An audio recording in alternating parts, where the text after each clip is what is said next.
Hello, everybody. Gonna wait a few minutes for everybody to crowd on in here. Pretty exciting. Back from the cruise.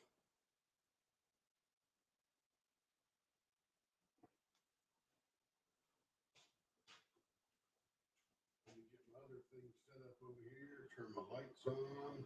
Whew.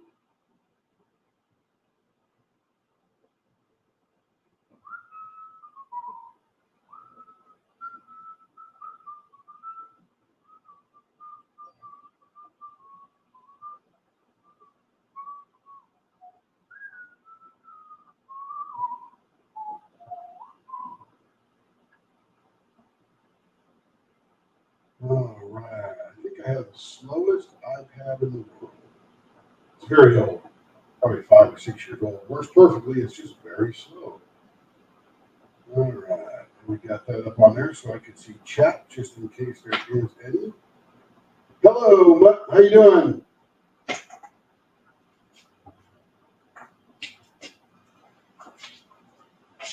All right, we're just getting rolling, just back from vacation. A couple of days of regrounding and working the night shift right now. So I'm up in the weird time of the day. I'm glad you're doing good, Nut Nut. Glad you're doing good. Little cold here in Oklahoma City. Really weird little cold snap we came back to. It was 27 degrees last night, which, is really no big deal. But for this time of year, that's a bit odd. Okay. Everybody say hello. So I'm going to get rolling here and get going. And I think there's a couple of people that want to show up.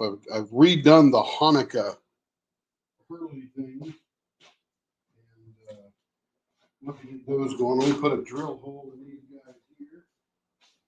Yeah, I literally just got up an hour ago. Just getting rolling. But can't wait to start turning again. I actually missed it while I was out at sea because not much you can do but sit and look at Carrie when you're out at sea. She's over there diamond painting, and I'm just sitting listening to an audio book on the headset. She's in pig heaven, sitting there diamond painting on a cruise ship in a nice, hot, balmy, I don't know what you call it. They call it the solarium, but it's just a big covered area where there's lots of chairs and saunas and all that kind of stuff.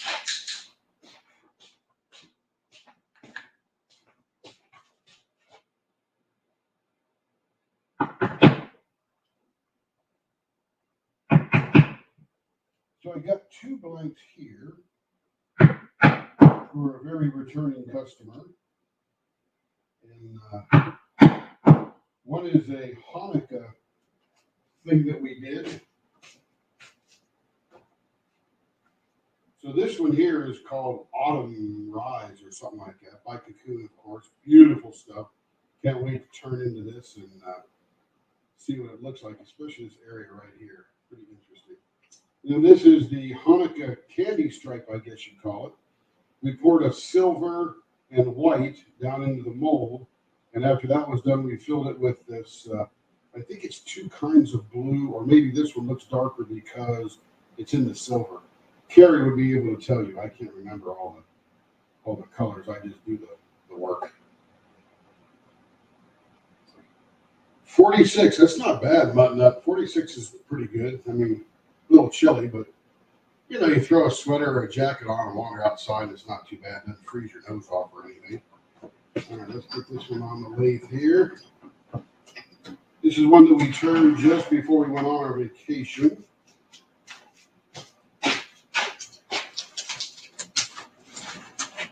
Not sure how this young lady wants hers, but I think this is going to give me a tip down here. There's two solid ends down here on the ends that are just silver and just white. So I don't want to lose that. So I'm going to make that a little pointy so I can catch up some of these stripes on the end here. And then we'll figure out what to do in the middle.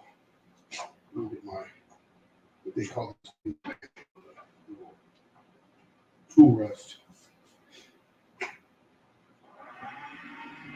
All right. It sounds a little slow. Take that up just a little bit. Sounds good. Tighten it down a hair.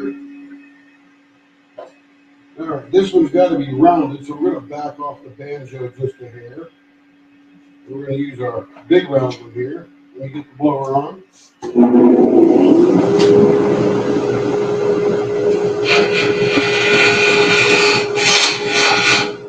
Make sure I haven't lost my touch.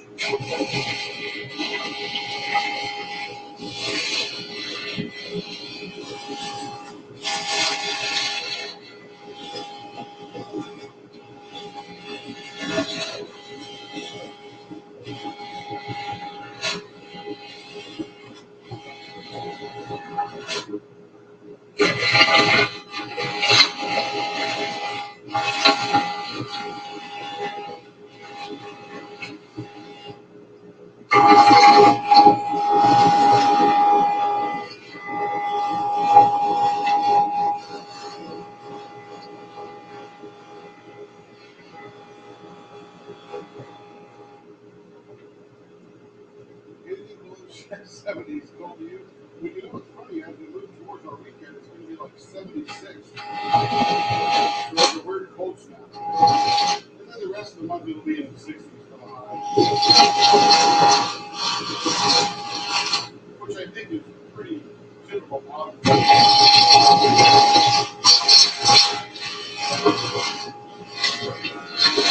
And let's be real, it is November.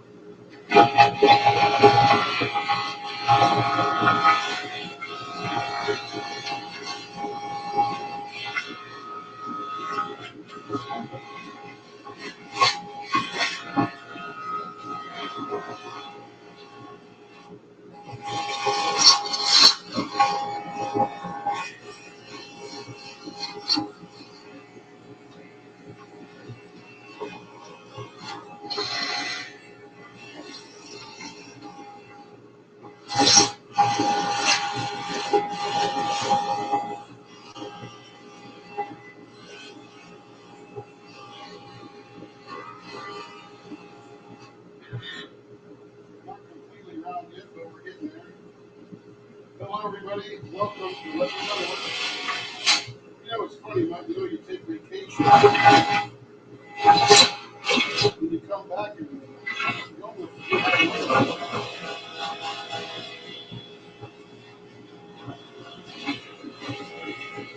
got in late on Sunday. Simply grab something to eat and went to bed.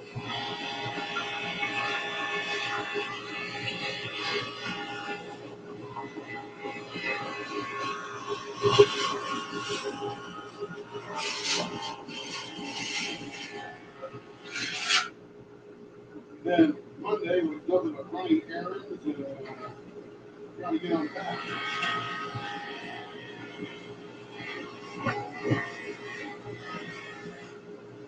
You figure two old people, how hard is that be, right?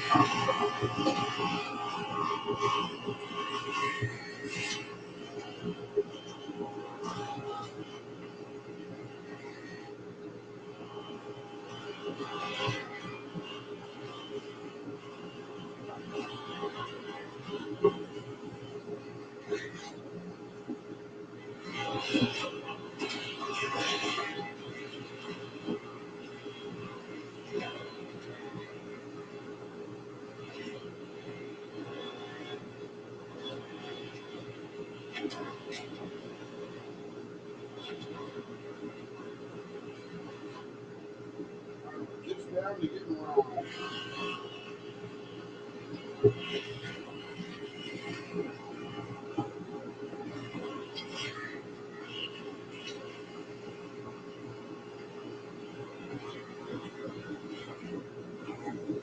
Feels good, a little sweat right here.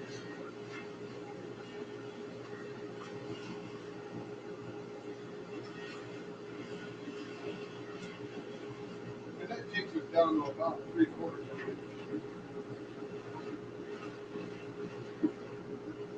Let's see what we got going here now.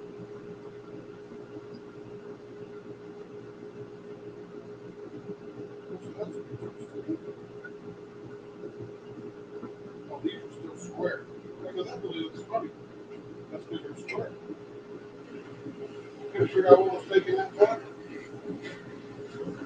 not down to put the ground.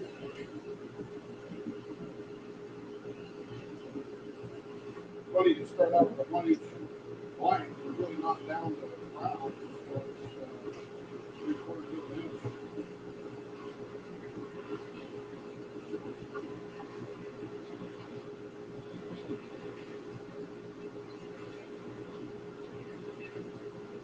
This is the first time I've used the molds from this villa I'm buying molds from. They're more of the, have a design and then just a square over the course swirl it around. The molds were tremendously durable, but I did get 10 of the candy cane type things out of it. Okay, that's going to look great. It's still a little not round right there, but it's expect that.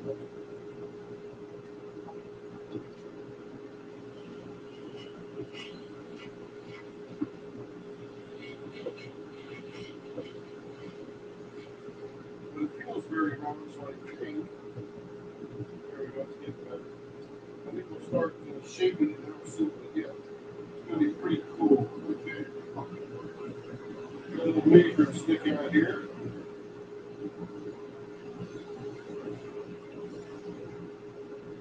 Get about a 1/2 inch for either one of those. This is a 5.5 inch blank. So we'll take it to 2.5 and 2 2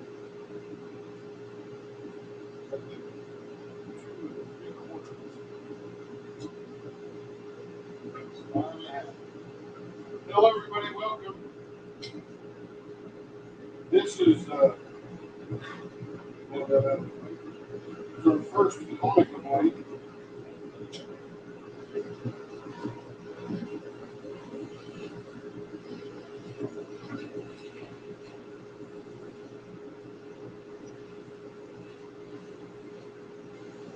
This is our Hanukkah candy striper.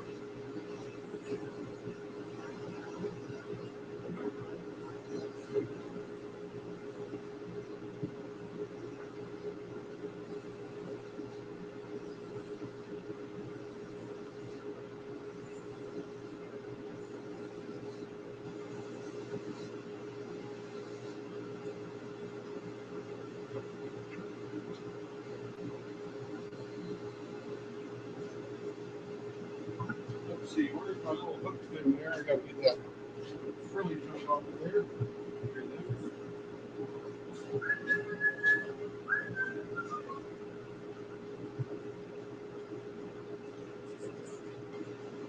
All right.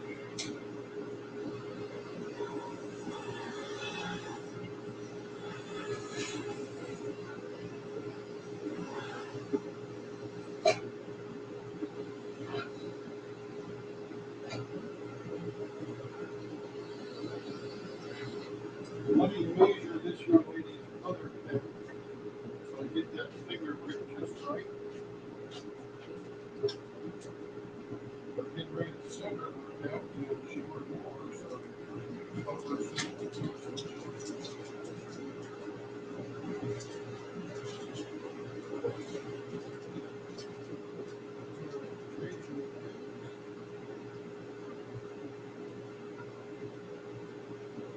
Yep, 0.55. I get my eyes recalibrated and see where I'm at on this one here. That one there is almost 0.7, so we got good to go.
anybody new, live another world,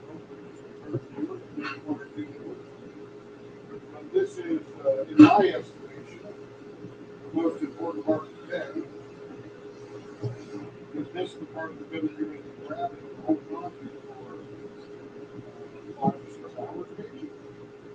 I don't know, but how much do you spend every day doing diamond painting? I see you online, I see you in the group, so imagine you're diamond painting while you're watching the room.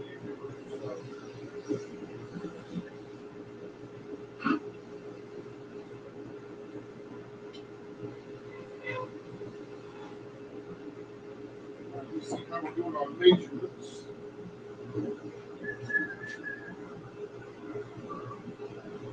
Still a little fat, but that's okay. You're going to take more out. That's about 0.62.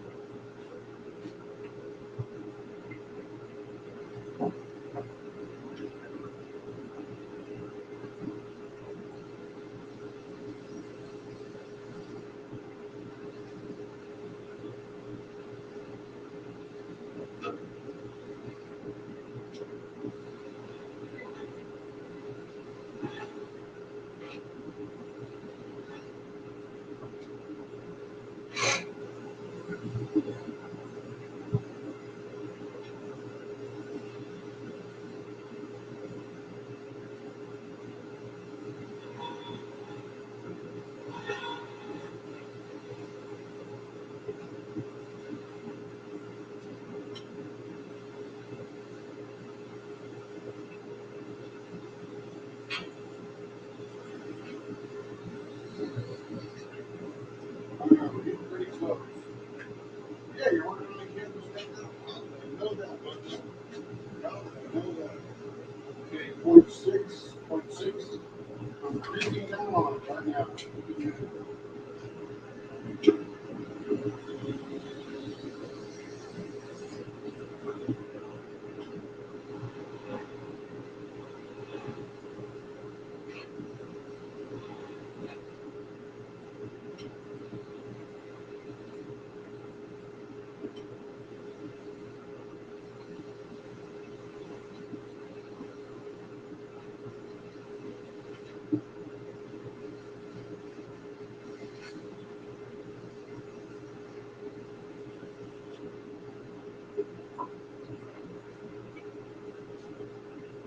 Gary was working on some piano while we're out there on the shore. And you couldn't believe the number of people that stopped by her table and said, hey, what is that? Or she explained what it was. You know, it's a very, very small craft right now that had to go worldwide. And it's got, lots of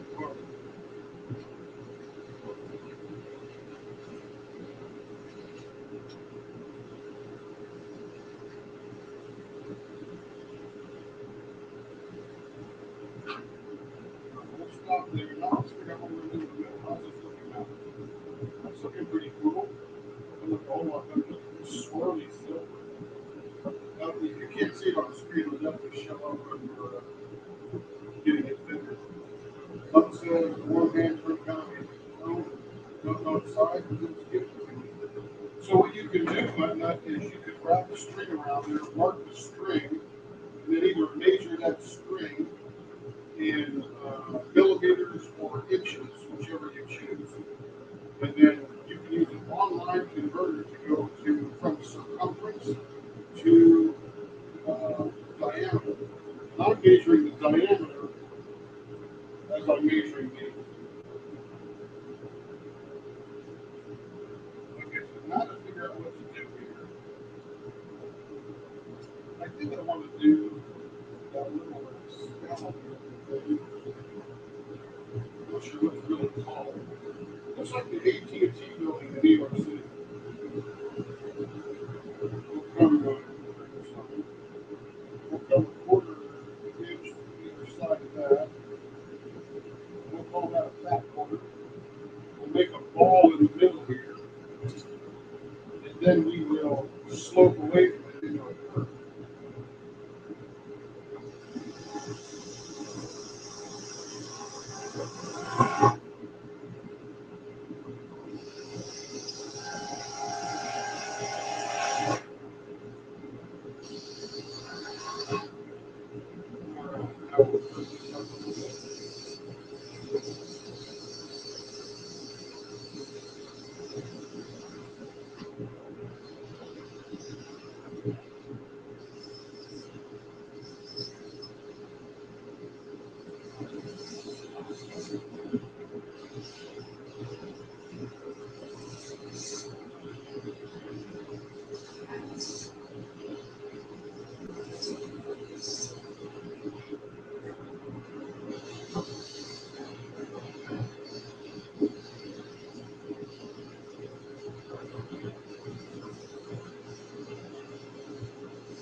inches per 10.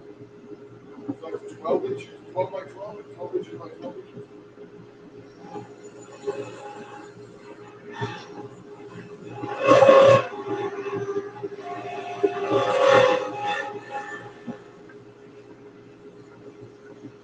I generally think in inches, so I got to convert it in my head.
What I'm doing now is just shaping this little sharp edge on here.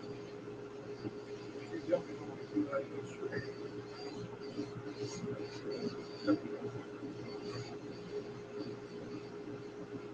I'm also shaping it from this here finish. So I get the same thing right here. Make that super smooth. I'm going to use the big round that feeds out this little ball here.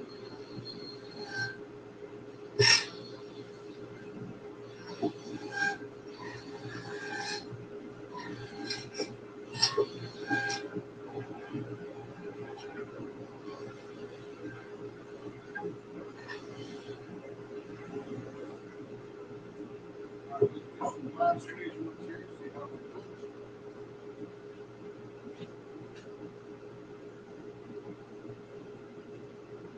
Perfect. 0.55 there, 0.55 there.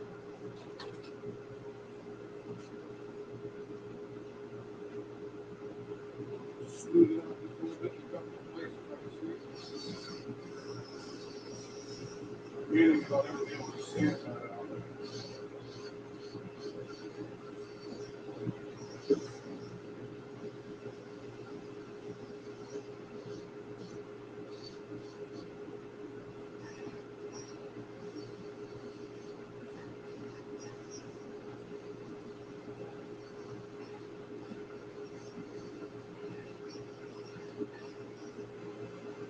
Alright. I think that one is complete. Turn off the blower for a little bit quiet. As you can tell, I moved that blower switch a whole lot closer to my leak. Actually, this side looks a little fatter than the other side, so I'm going to take just a millimeter or two off of that. Turn it on. I know Gary will tell me it's too fat.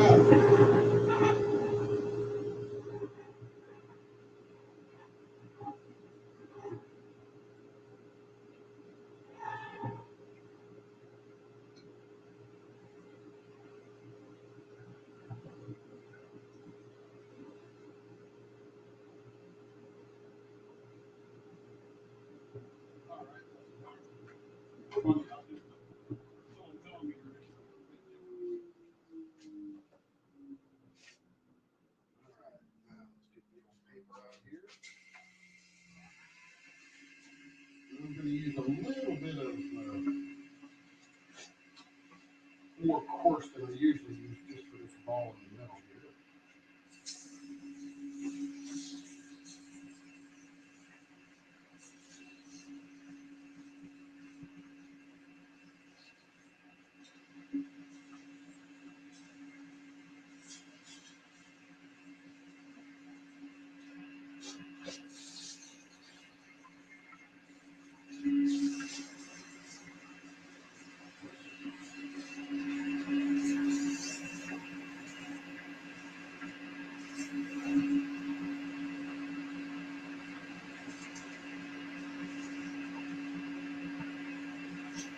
Just getting the big gouges off that little spot there. That's really all this is.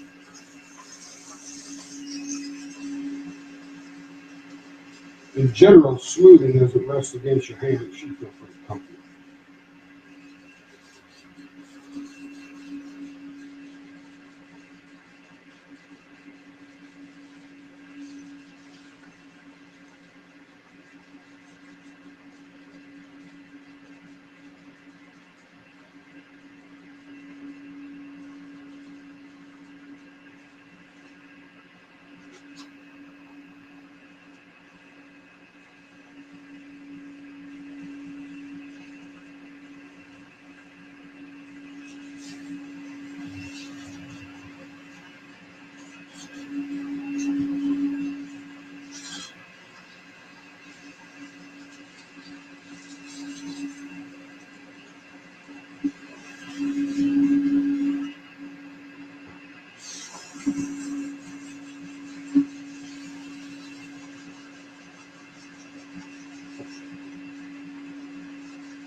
Feeling good.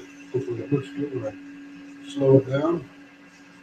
Get all those gouges off there. Some gouges are ugly. Hey, Sheila. Yeah, vacation was, very relaxing, but all I could think about while I was out there was all the pins I had to turn. Isn't that crazy? And then when I get back, of course, Carrie's actively selling while we're on vacation, and I'm not actively producing. So we get back, and I'm 37 pins behind. So for the next few days, I'll be turning a lot. Get back into the swing of things.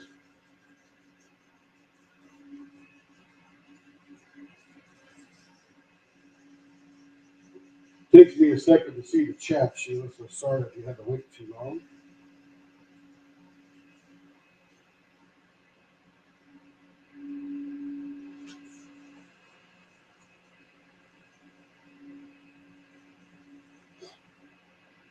This is a very ASMR channel, isn't it? We just watch things go round and round.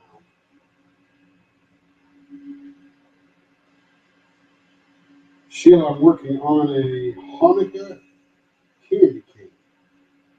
You can see it's silver on one end and white on the other.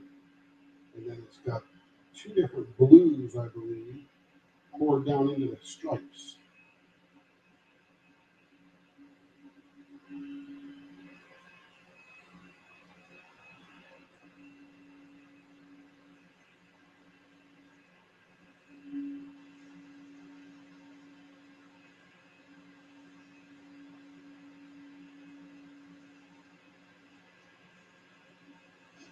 Hey, Stephanie.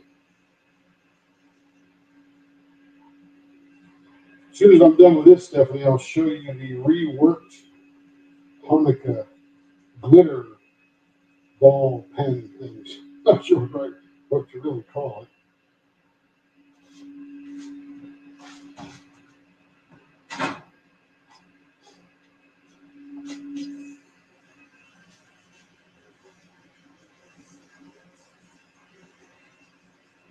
I'm glad you're here, Stephanie. We'll be here for a while. I don't work till 9 o'clock Central Time tonight. Got a couple of LAX stores that we're doing, and they're a couple of hours behind me. That'll mean I'll be working until late in the morning. Should something not go well. And then I'll sleep and I'll get up and turn. And Stephanie, this is one of the Hanukkah pens I'm doing. I think you're 2 customers deep. I know got back and Carrie was actively having a sale and all that kind of stuff while we were gone. And now I'm 37 pens behind. the minute I get back. And I was explaining to everybody else that, when you get back to vacation, you sort of forget how to live. Not much of a complaint, just a reality. Got in late on Sunday, essentially got home, ate, went to bed. Monday we spent trying to reorganize everything, and she was getting all the orders together and putting them in my inbox and all that good stuff. And I said, I'm going to return when I get up on Wednesday. Going live? Heck yeah, I'm going live.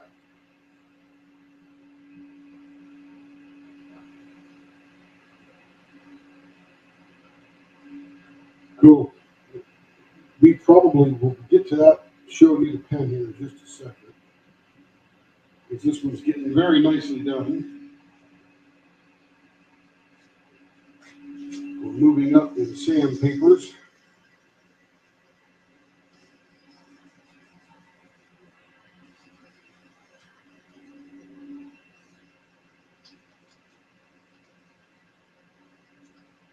One of the things I'm going to start doing is blowing these off with air so I can see if any scratches are left. As we were rushing before leaving, I sent the pen out that still had scratches on it, and quite frankly, that was very embarrassing.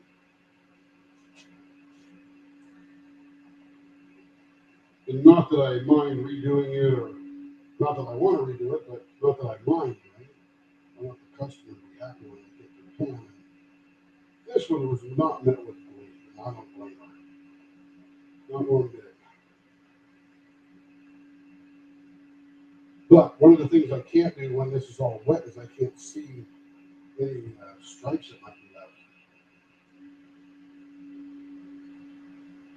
But hey, in 500 and some pens, I guess I'm about to screw it up somewhere.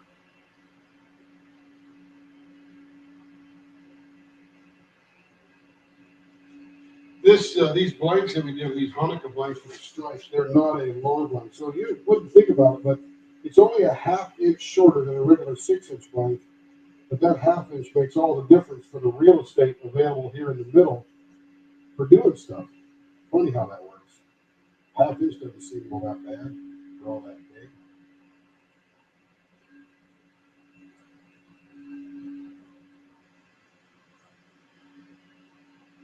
Yeah, I think when this one stops stuffing, I think you got one of these like this too. This is that candy cane with the silver and the white with the blue stripes. And in just a second here, I'll show you how I reworked those other glitter blanks.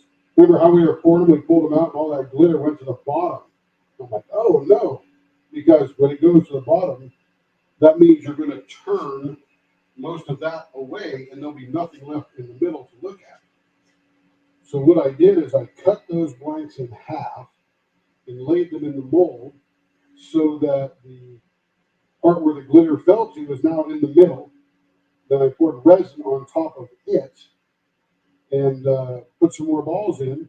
So now you can't even tell where the bottom was because it's now the middle. And wait till you see them, they'll blow your socks off. Can't wait to turn them. Got to wait a week, but can't wait to turn them, but they're going to be gorgeous.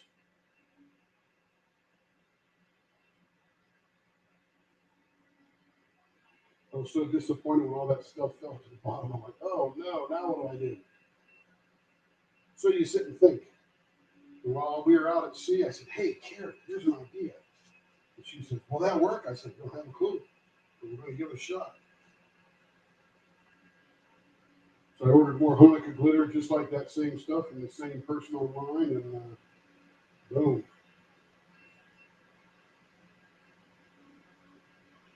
All right, that's all cleaned up there. Let's get out the shiny stuff. I think I just about need a new polishing rag. This seems like a pretty raggedy. We have to get a new one all done today.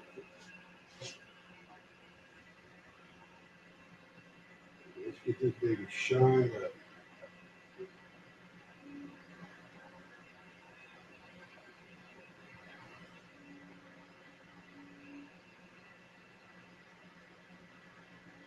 And this, even though we're polishing it up, this polish did not take out those little sandy marks.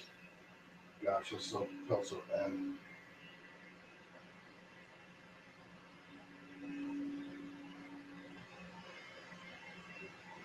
shiny. Get all the way down to this end here.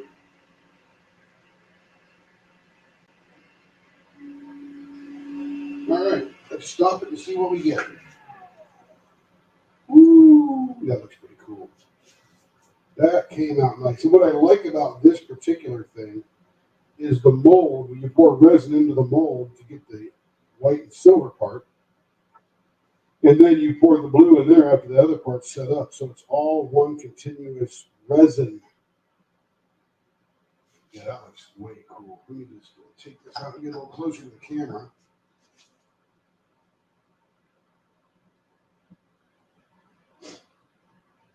And the blue has, I don't know if it's just the mica powder that makes it slightly sparkly, but the silver and the white have sort of a marbling effect or a swirly effect or something. That's pretty cool. Anyway, that was our first Hanukkah pen right there. All right, let me grab these, Stephanie. So Carrie's already got one of these in your bag, but essentially what I did was cut it in half. And if you look really hard, you can sort of see the flat side of some of the glitter that laid on the bottom. But that's the bottom piece. And then that's the bottom piece there. And then I poured on top of it, and it met down in the middle. So now we got all that blue, silver, and white all the way through. Here's another one here. So now when I turn these, all this edge will be gone and all that stuff will still be in the middle. So that should look pretty wild. So there you go, Stephanie. Those are going to be turning a little later. Here we have this one called, let me go see what the name of this blank is.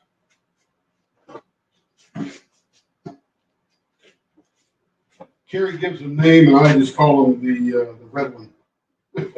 This one's called Autumn Swirls. That's probably what Cocoon called it. Okay. Get this back around here.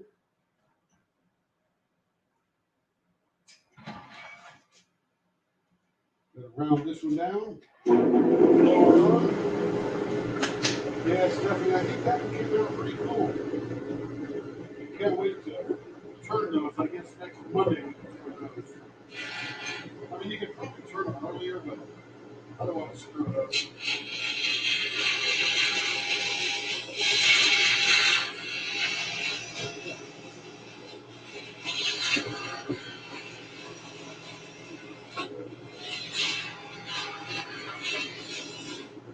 And if you like that design stuff, you just let Carrie know on the order form. So I do that in reminiscent of the 18th facility in New York.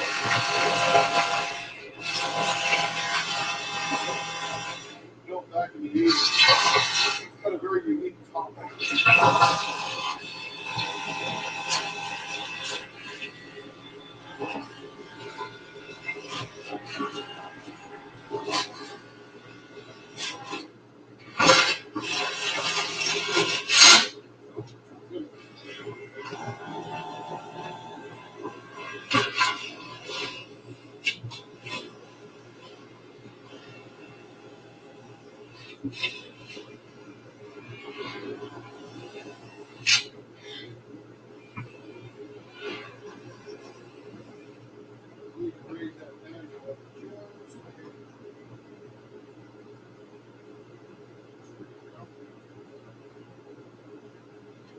You definitely want to be on the upper side of the round.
Especially for you.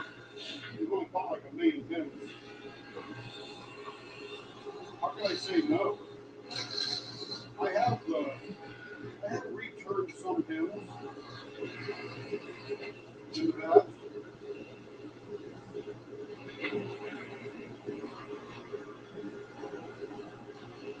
Let me tell you, that chunky glitter, that's a special thing. It takes some effort to get that filled and rounded.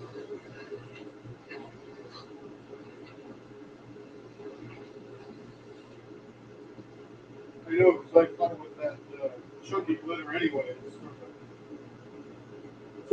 it looks great when you're done. It looks fabulous when it's a blank, but turning it is, well, no, finishing it is a bit of a challenge because it's so chunky.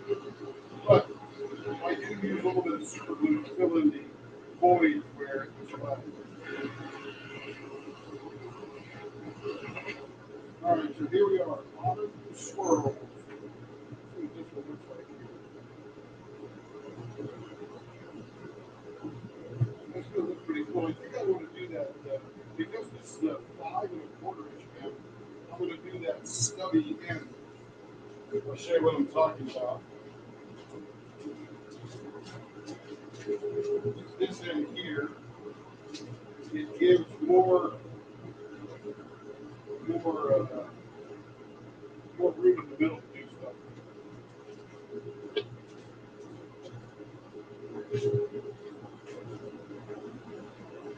All right, so let's go here. Give me a little guideline. Right now, 1/4 inch.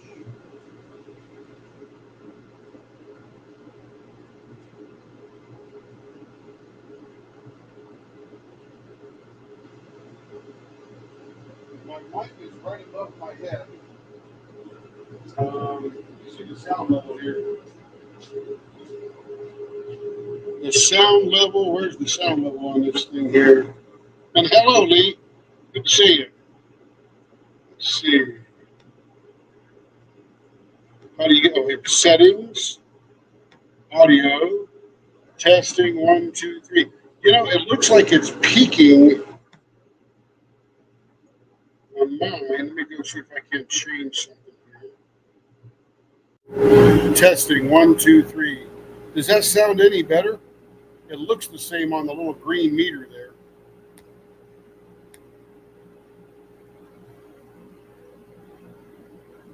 Oh, very good. Thank you. Very helpful. Appreciate that. By the way, did you set out the refreshments yet?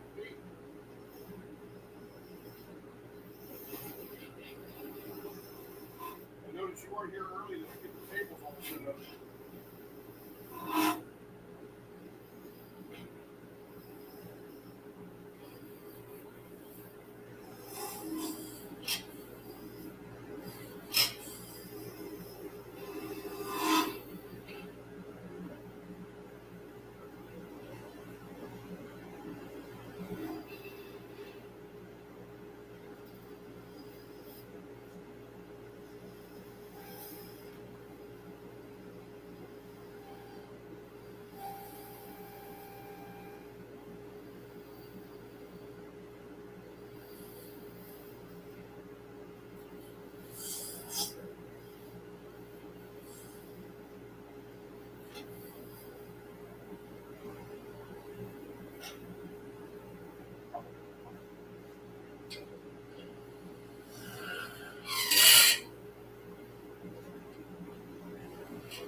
It's amazing how little pressure you have to put in these knives against this pressure.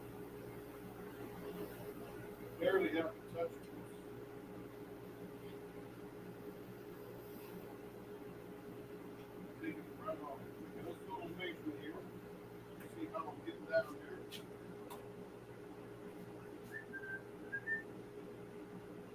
6, 6, not too far away.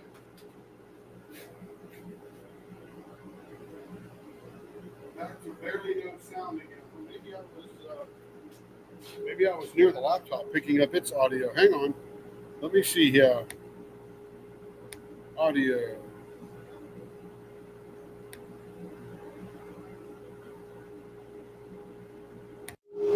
Testing. 1, 2, 3. How's that sound?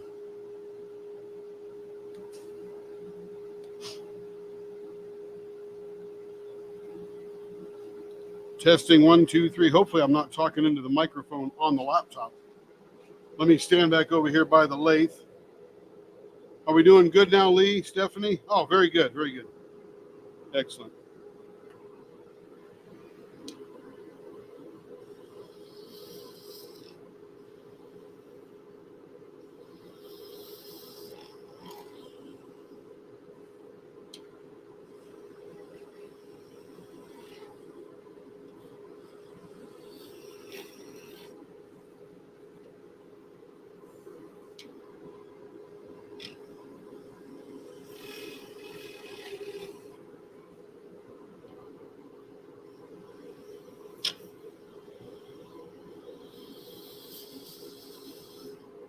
All right, that should be right where we want to be.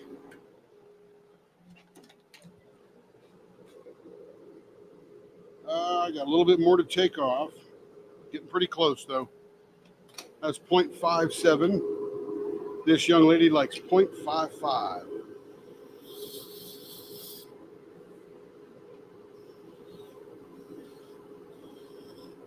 That'll be good for that one.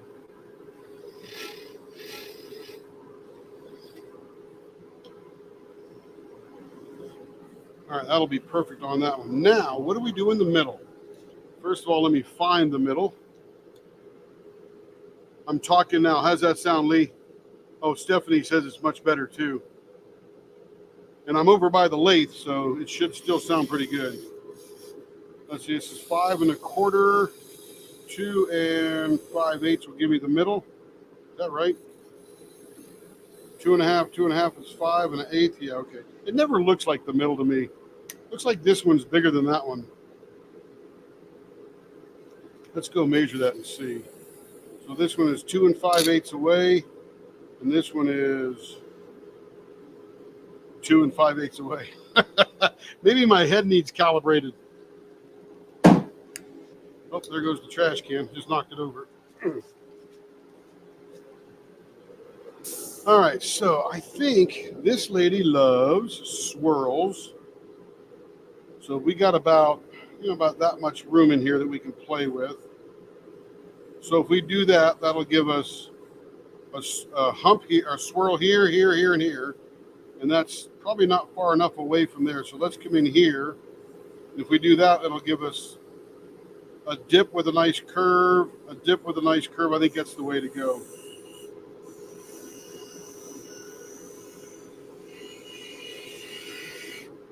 Here we go.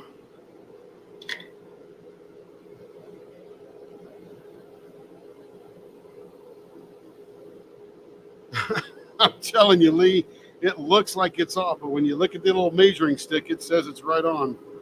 So, yeah.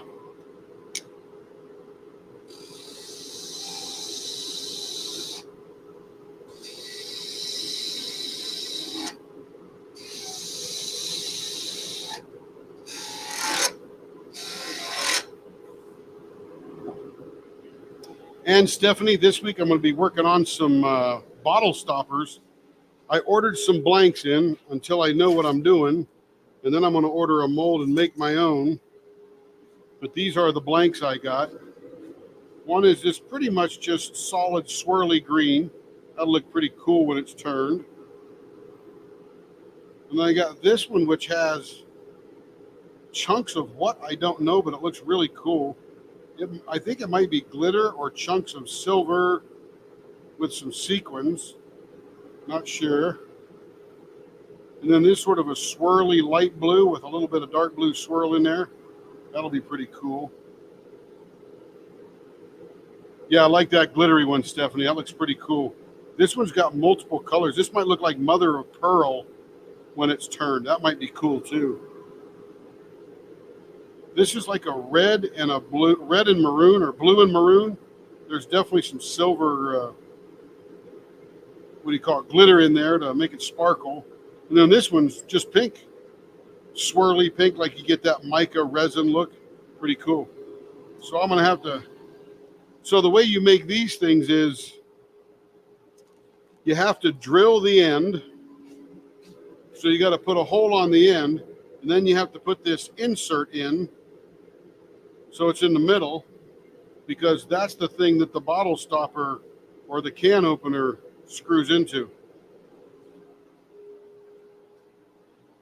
And for example, this is one I was just playing around with one night and turned. Just, you know, we'll sell this one eventually, but I'm just using it for ideas. I see some finishing I got to do on the end. And this is a beverage, you know, one of those little cans of soda, and you got the little tabs on it. This is a tab lifter, so that way you don't break your fingernails. But we'll start playing with those later. And then I do have this one here that I did drill and finish up. This is acrylic. It's acrylic poly resin, which is a little different than I'm normally using, but it's got a pretty cool pattern there. It might turn out pretty neat. I'll get this one turned this week as well. Okay, back to turning this one here. All right, here we go.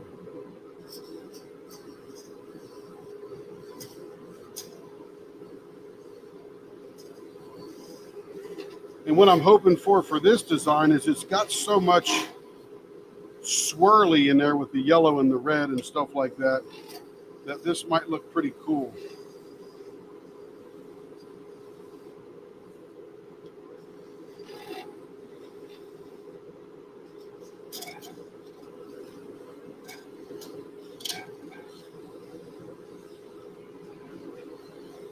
Oops, sounds like Carrie's coming home. I hear the garage door going up.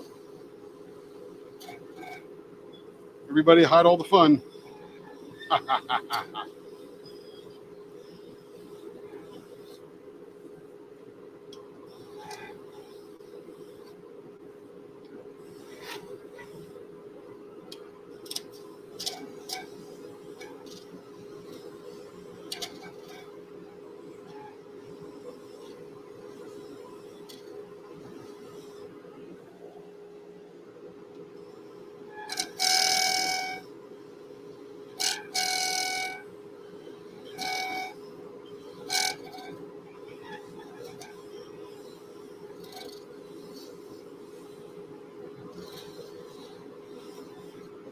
All right, let me get these all even now. I dig down, then I even out the depths to make sure it looks good and even. And now I start rounding off the humps.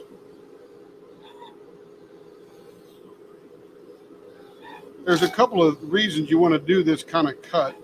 Is one, it cuts into the blank so you can see all the swirls that are happening. Two, these valleys really remove a lot of weight. And that makes the pen feel nice in your hand. Not a lot to hold for 5 or 6 hours while you're diamond painting.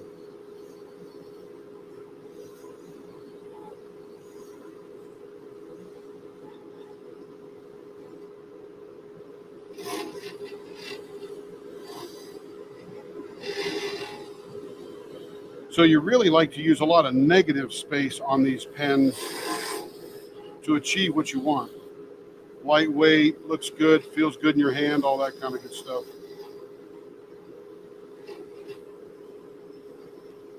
Then I've got to make these finger rests proportional with the stuff in the middle. I think anyway, again, I am the new turner on the block. Just trying to figure it out. And quite frankly, having fun doing it.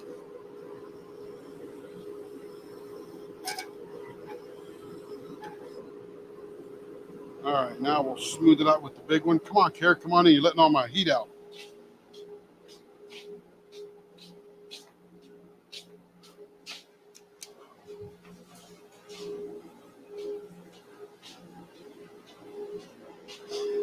She's out there talking to the daughters-in-law on the phone, I imagine.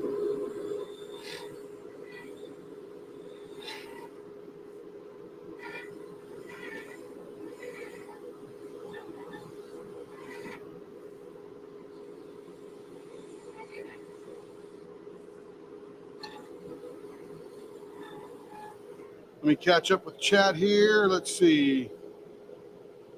Oh, sound is good. Then mine does too. Okay, you see it like I do. Yay, Stephanie. Does not matter. It always comes out perfect. That one is gorgeous. Oh, nice. Yeah, that one was gorgeous. Quick, hide the dancers. Hey, Lee, you got the table set up yet? Got the snacks out? Yeah, Muttnut. I've seen some of these ladies and guys out there diamond painting for a long time. And you want that to be as comfy as you can.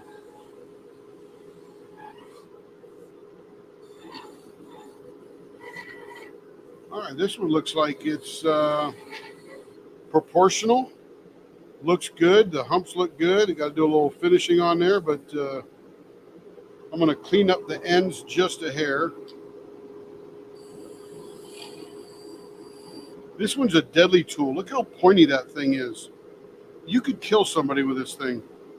Not that I want to appear on one of those ID channel shows, but you could do it. All right, there we go. Clean up those ends a little bit there.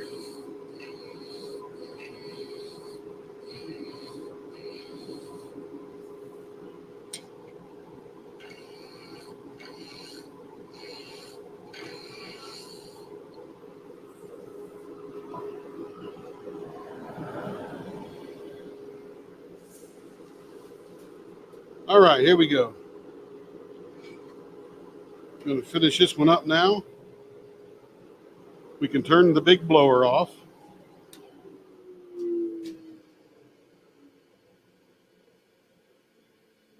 Oh, that's too bad, Lee. I imagine you're missing it, man. It is quite addicting. Sort of that, it's like your own ASMR. Just sitting there listening to something. Now, if you guys want to listen to something cool besides me here on this, I am a huge fan of what's called old time radio. When I was growing up in West Virginia, Wheeling, West Virginia, my dad gave me this old AM radio out of a truck. It actually had Philco written on it. And so it was a Ford, Philco Ford. And I put it up in my room, and he told me to hang a copper wire out the window to the tree, and I would get lots of radio stations. Man, he wasn't kidding. So I did just that. Got a little 12-volt power supply, hung that thing out the window, and I picked up this station randomly, KMOX, out of St. Louis. And they were part of the CBS radio world. And they were running this thing in the evening called CBS Mystery Radio Theater. So it was a radio drama. All actors, no video, of course, just over the radio. And they were scary stories, suspenseful, mystery, all that kind of stuff. So I fell in love with radio. And I have, for the past 45 years, collected old-time radio shows and listened to them. And I've got probably about 10,000 hours of audio files that are just radio shows. And they're everything: sci-fi, suspense, police drama, court cases, entertainment, you name it. And that's what I listen to when I'm doing, like if I'm not broadcasting to you guys, then I will put on old time radio if I get tired of YouTube videos. If I'm not trying to learn something, just trying to be entertained, because you just listen. You don't have to do anything. You don't have to look up, don't have to watch. It's all in your imagination. And they are funny. Thanks for setting the place up, Lee. So there is a website out there, and the name of the website is Are You Sitting Comfortably? In other words, sitting in your easy chair waiting for the night's radio to come on. Because that was the world back in the 30s, 40s, and 50s. And it's RUSC.com. RUSC. And they got thousands of hours of old radio shows. Abbott and Costello and Fibber McGee and Molly. And even Lucille Ball had a radio show in the late 50s, I think it was. It was on the Armed Forces Radio Services channel. And it was called My Favorite Husband. And that was the beginning of I Love Lucy and all that good stuff in radio. So anyway, that's what I like to listen to if I were a diamond painter, that's what I'd be listening to. But since I'm a turner and when I'm not broadcasting, that's what I listen to.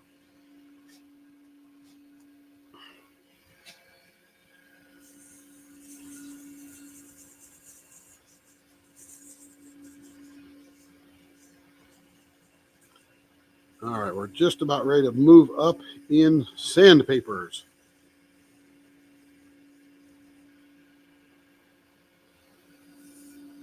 Carrie's still in the car talking to the kids. I shut the door, keep the heat in.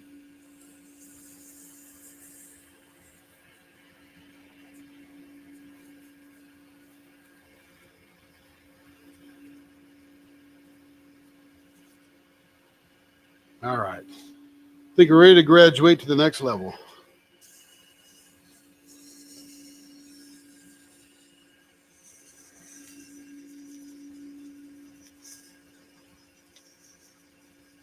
In fact, I just had a great idea. I should broadcast while I'm turning, no talking, except to interrupt the radio program. I'll just start, because it's all non-copyrightable. It's all old-time radio shows. That might be fun.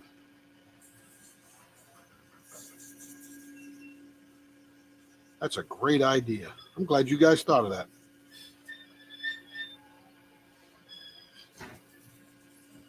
All right, she must be serious now. Door went up.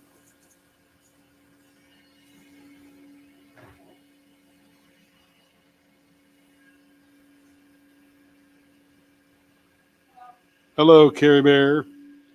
We're live showing the world the diamond painting pens. I'm doing this one in the bag. Got the Autumn Rise and the Hanukkah one. The Hanukkah one came out awesome. You got to check it out. If you were a real fan, you'd have been watching me drive down the street. No, I didn't get it. Just kidding.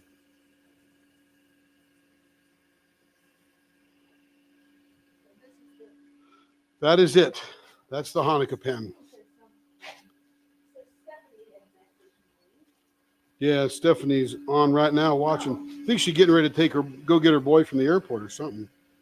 She said, I really love the design of that first Hanukkah pen tin turn.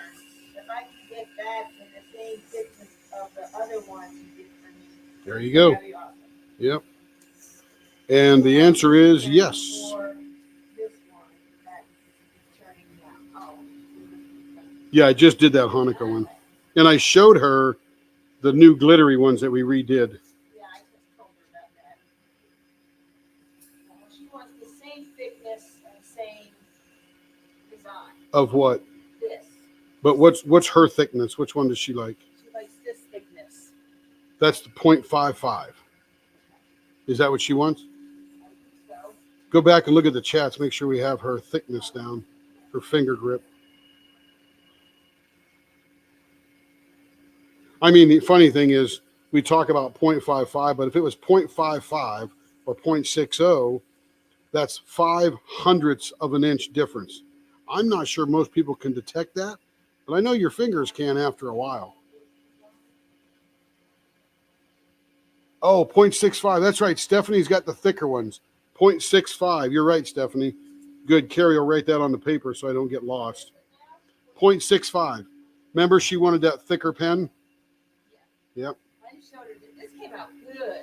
Yeah, it came out cool, didn't it? Finished up nicely, too.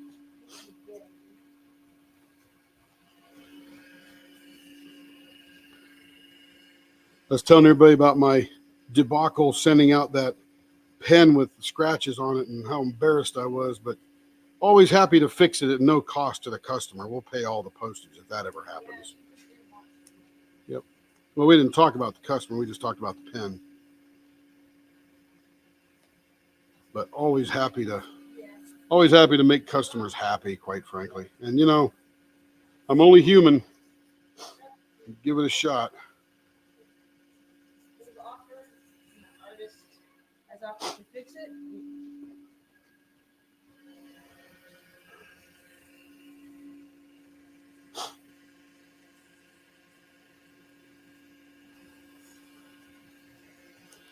All right, that is the high finish there.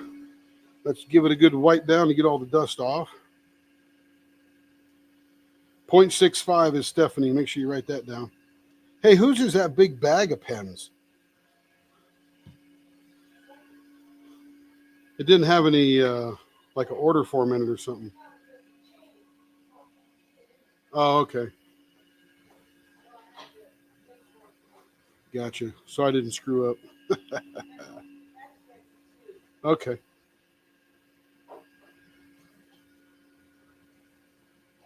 Well, her first package can go out because those 4 pens are done. Looking good. Do a good QA on them. Make sure I didn't leave any scratches on them. Happy to refinish them before they leave.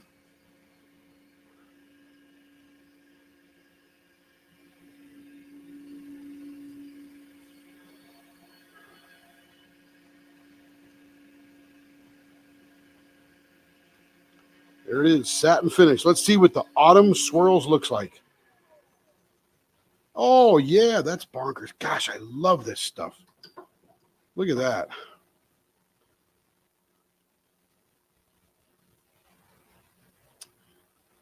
That part there that I said was interesting really turned out way cool.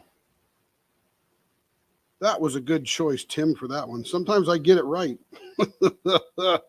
That is wackadoodle, man. Even look at this end down here. This would just make you happy while you're diamond painting because it just looks swirly. It's almost a little bit of 70s, but the colors are off from that era. But it's swirly. Like, look at that hole right there. A little bit of a clear hole down into whatever that is. Ah, it's awesome. All right. Let me take the ends out.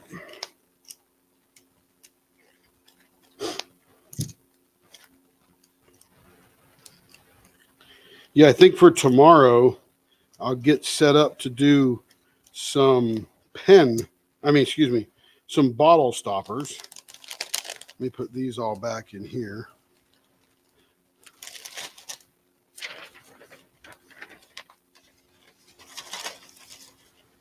I'll put this back in the out box. Let me see who's next on the inbox. This one. It's Debbie's. It's just do whatever. Yes. All right. Just that there's 2 of these. There's 2 of these. Do each No, one. I can't turn that yet, right? No. Okay. You can turn the others. Okay. We'll do this while Stephanie is watching. Stephanie, you're up next. Hanukkah stripes.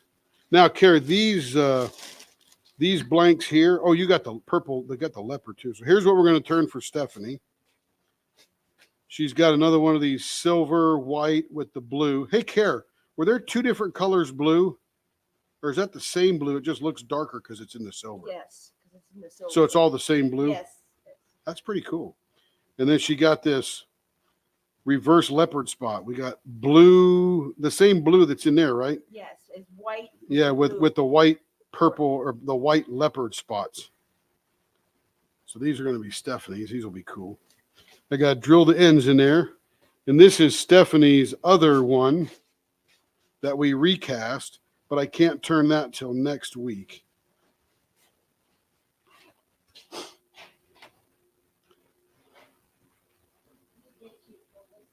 Okay, let me put some holes on the end here to put the tips in. Oh, it's so good to be back turning, I'll tell you.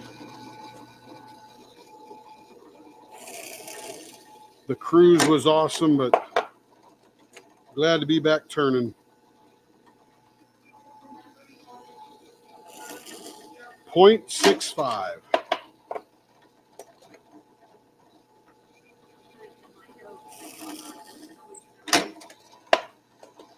So our normal is about 0.55. You like yours at 0.47. Stephanie likes hers at 0.65. Everybody likes what they like. I love it. You should get what you like. This is life. Yep.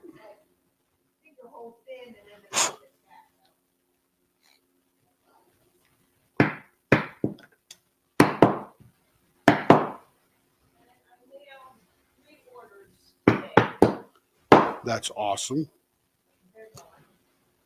You show everybody your ring? I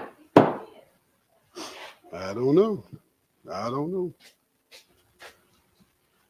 Speaking of which, how she did like the present you gave her on the cruise. She absolutely was aghast. I just asked her if she showed everybody her ring. Here's mine.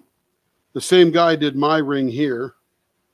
And I didn't have it for the cruise, but he is a saddle maker in Yukon, Oklahoma. And he's also a gold and silver smith.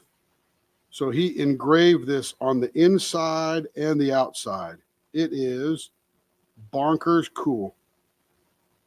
Here's mine. Here's Carrie's. You can put your finger on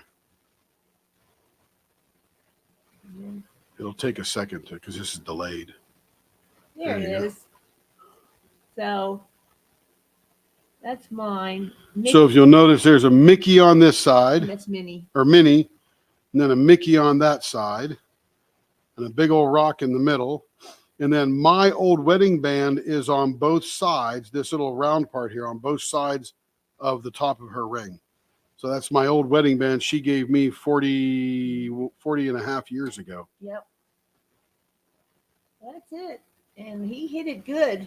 I was super surprised. She never figured I would do something that creative. No. Now, the reality is Doc did this. I didn't do this, but we talked about the design a lot. Since I think February. Yeah, February we started talking. And again, he is a graver, an engraver, or whatever you call that kind of artist. But that is that deal there.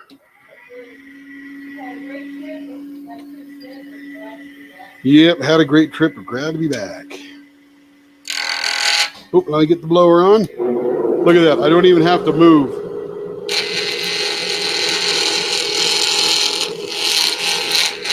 Now, this is going to be a repeat. This is Stephanie's pen, and she wants to design just like the other one with her thickness.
All right, we're getting down there.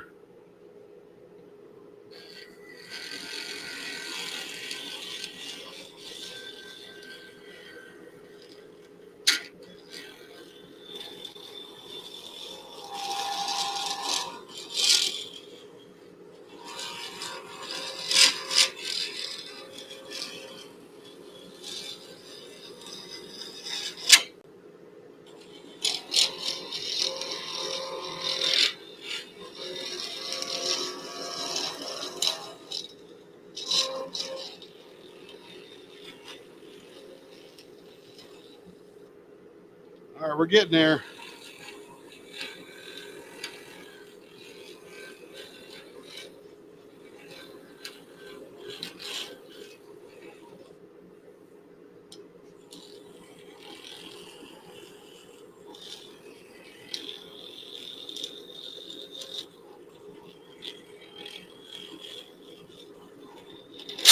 Ooh.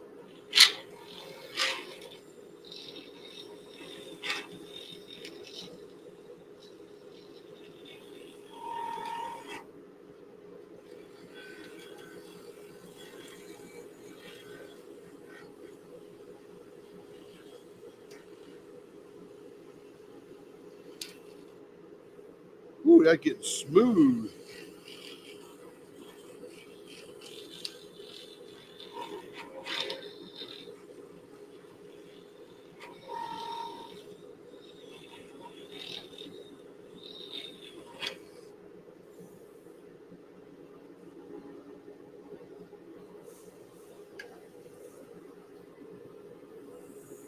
All right, that is nice and smooth. Now, let's figure out where we're at.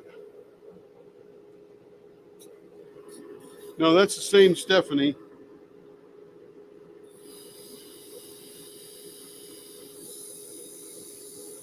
But at least she can watch it in rerun if she would like. And that's always good too. Okay, we're going to go 1/2 inch either side of the middle there.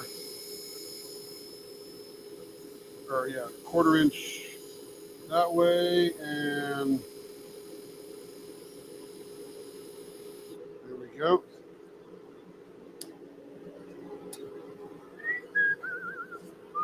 I swear it looks bigger on this side. My eyes got to be like, so 6 to there's 2.5, and from there to there is 2.5. That's so funny.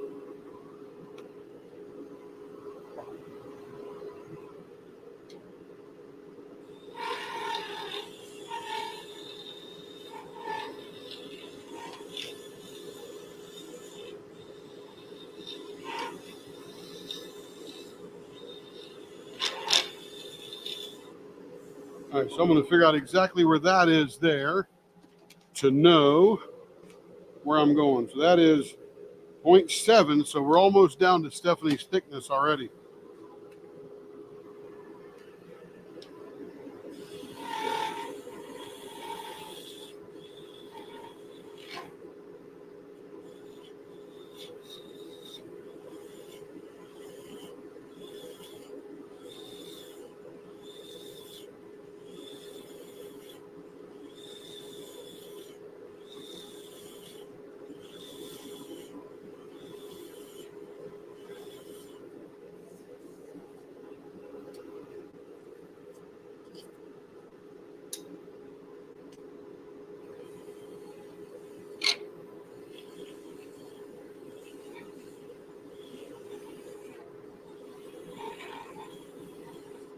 All right, I think that might be it right there. Let's take a measure real quick.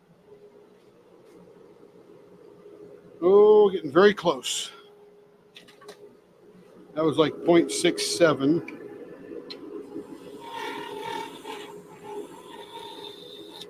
That's going to be it right there.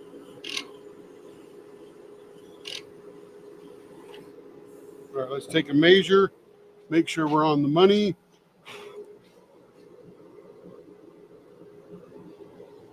Bam, that's like 0.65.5, which means a little bit of finishing will take that right down perfect. And the other end.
All right, let's measure that one.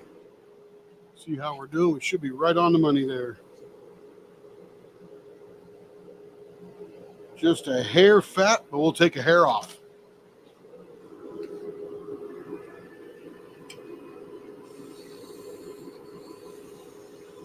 Again, if you're going to order a pin and you wanted something different than we normally do, which is about a 0.55, then get yourself a piece of string and put it around the circumference of that, measure the distance of that, tell me what that is, and I'll tell you what the diameter is. There's also, calculators online that you can do the exact same thing. I'm happy to do it for you, but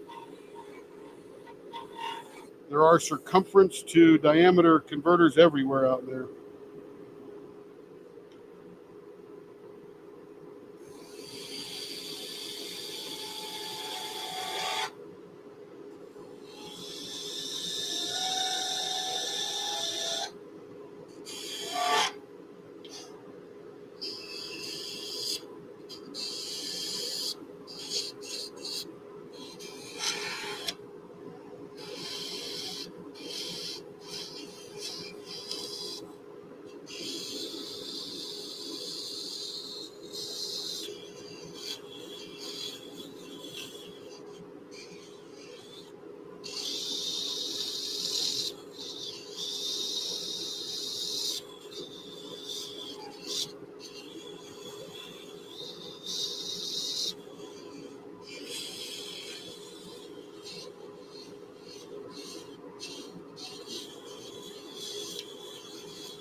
And because this is a little bit larger end, we're going to make a little bit larger ball in the middle. That way it's proportional.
Got to raise this up just a skosh, as they say.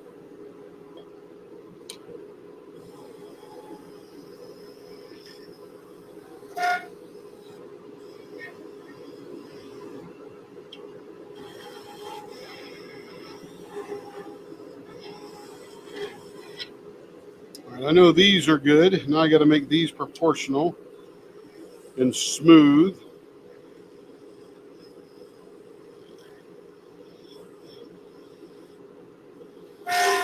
I'm going to make these just a little deeper to accentuate them.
All right, we're slowly getting that dialed in.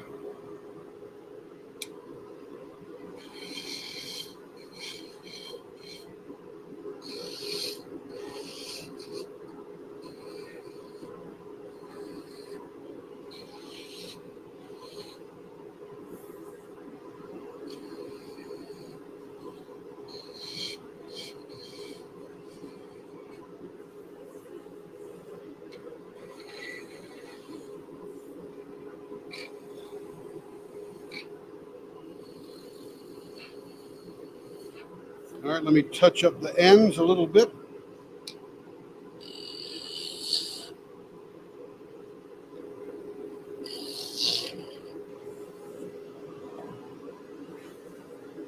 All right, I'm going to measure these ends one more. Hey, you know, I was looking at that newer anyway, Diamond Art Club multi-placers. And I think their design of the part that sticks down into there might not be the most optimal design. I was looking at Carrie's and I was wrapping it with, we bring a little Teflon tape in her little kit there, so when she has to re-put those tips back in, that they stay in. And I noticed that they have this kind of design that, I love the top part of it, obviously.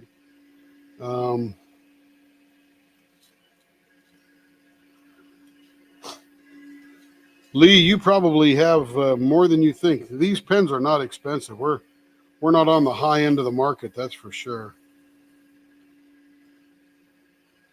But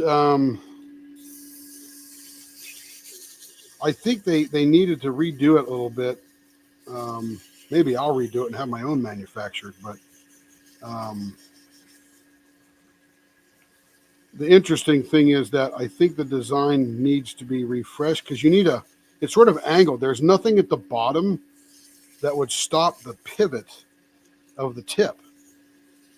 So when you put it down in there, you almost have to have like a conical hole to put that in there.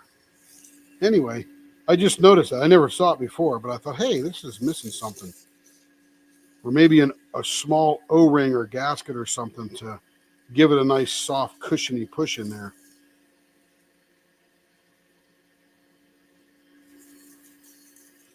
So let's see. Lee says, too bad she'll not be able to watch it live. Oh, yeah, she'll be back. The same Stephanie. I wish I had enough to get a pen made. Drew, Lee, you do. You literally save $5 a week, and in a few weeks, you got enough to get a pen. Would be a hybrid, a medium to darker brown, white, and yellow. Yeah, I'm actually going to be doing some hybrids here for a customer. I think she's next on the hit parade after I get Stephanie's done. And I saw them in the bag, and they're pretty cool.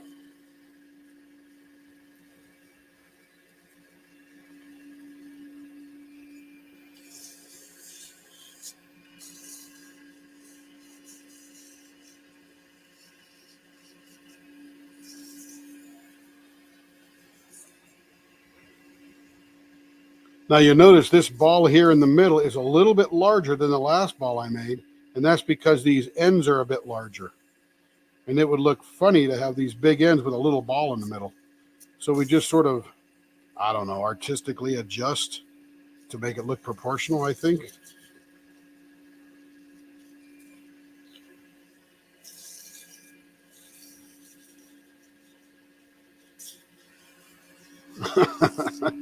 I got you, Lee. I got you, baby.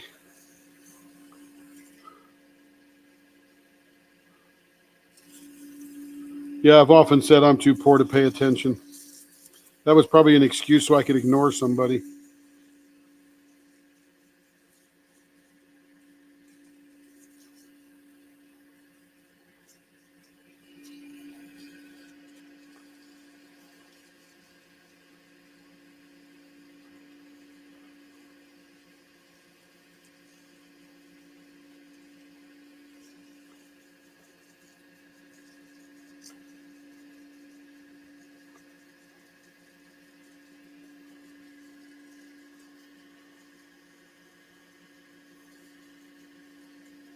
There's another way we could do it, Lee.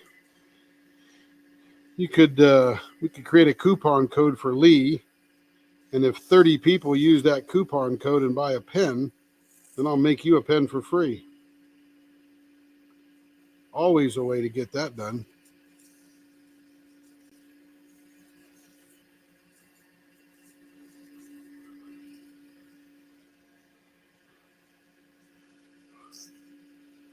Where there's a will, there is a way.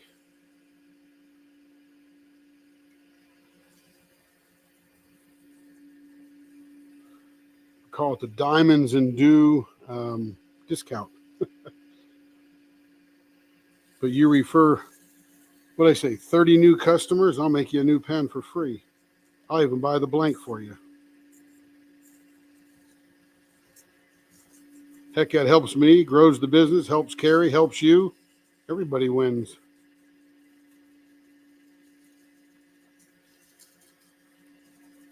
But that'd be 30 new customers. Get them into our Facebook group. You know, all that good stuff. Typical stuff we want to do, grow our business and have fun.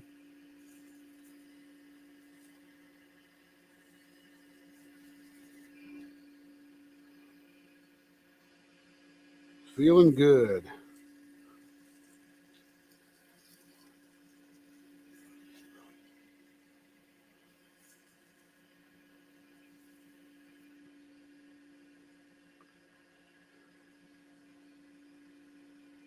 Feeling good. Love it.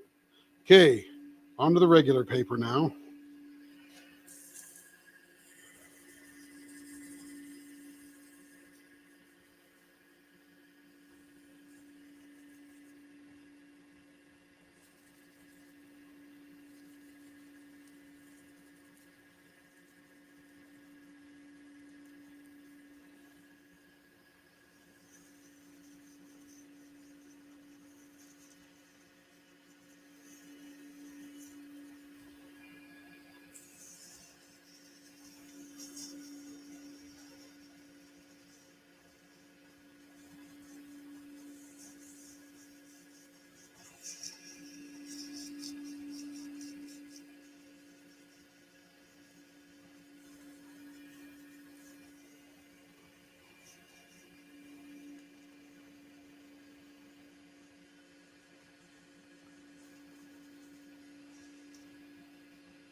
Yep, I understand how that goes, Lee. Shipping can be expensive. That's why if people are buying 3, 4, 5, or 10 pens from us, it's like, let's get them all done at the same time and put them in the same box because that'll save you tons of money on shipping.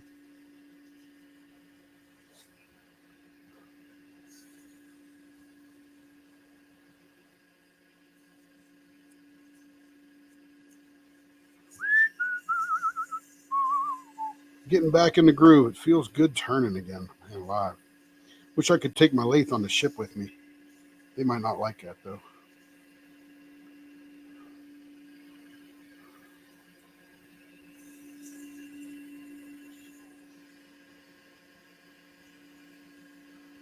I'm going to give Carrie get her a super bright inspection light, so she can make sure I get all the scratches off. This is why I work so hard at this lowest level. If I get them at this level all squared away, then the rest of them just take care of themselves, just about.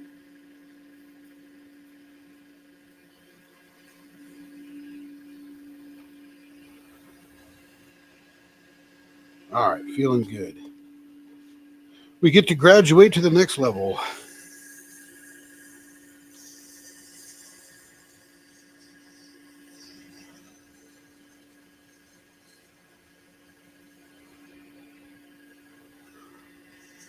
There is no doubt, Lee. They got a lathe. They probably got a machine shop there to make parts, all that kind of good stuff. I'm not sure they'd let me borrow it, though.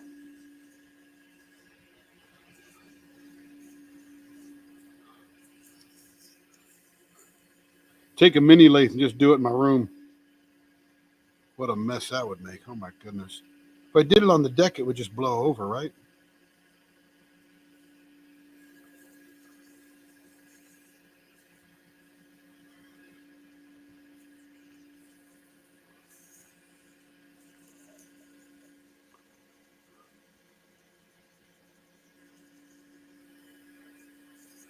Yeah, it's pretty impressive what it takes to run that ship. My goodness, there were 2,400 crew and 6,200 passengers. That's a lot of people on a ship. That's more than an aircraft carrier in the Navy. All right, feeling good. On to the next paper.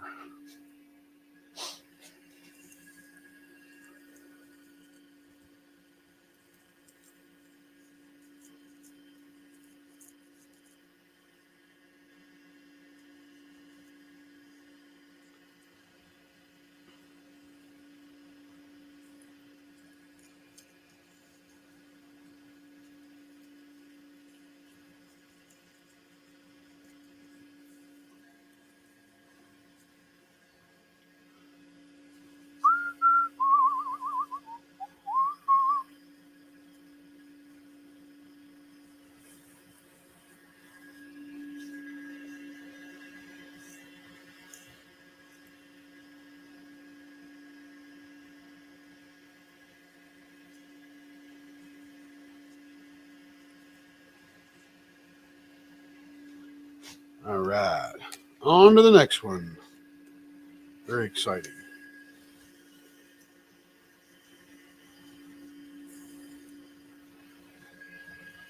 Hopefully Stephanie will join back soon.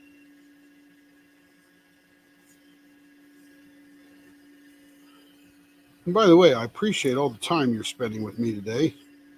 Time is precious, and glad we could share some of it together.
Feels so glass smooth.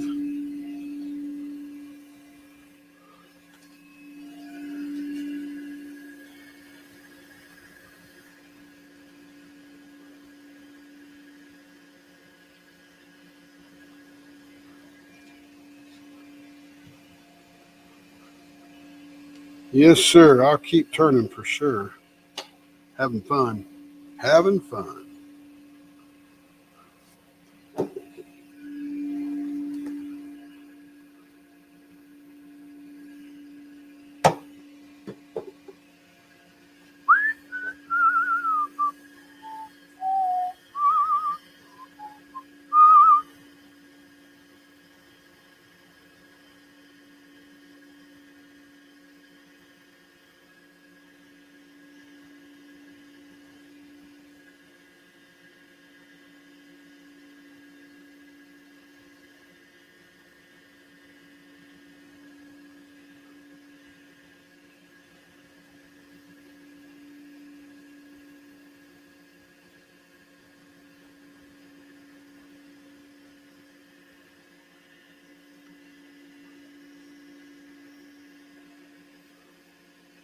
All right, let's see how this one looks.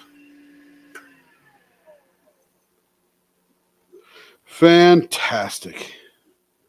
That's pretty cool. Again, very much like the other one, a little thicker. Silver, blue, and white. Hanukkah pen.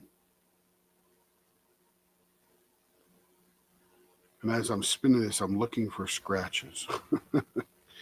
I'm a little paranoid now. But this one looks pretty good.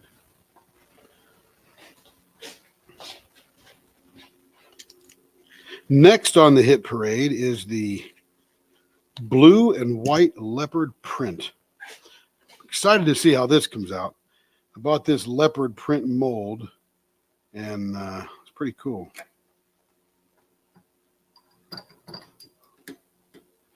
First thing we got to do is make it round. Again, this is another Stephanie pen, so it's going to be 0.65.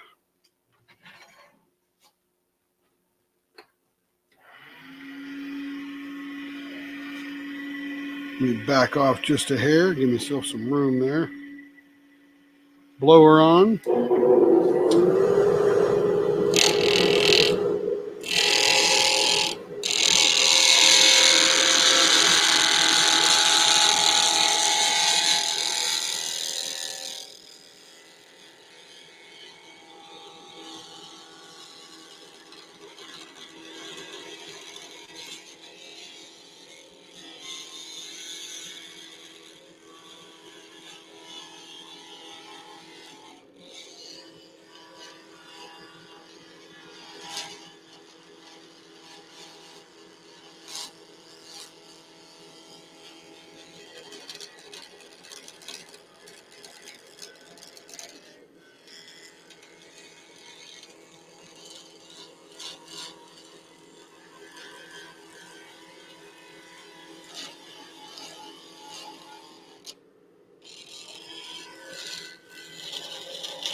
sometimes it just grabs funny. I'm sure that's me.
All right, let's see what that looks like now. Welcome back, Nut.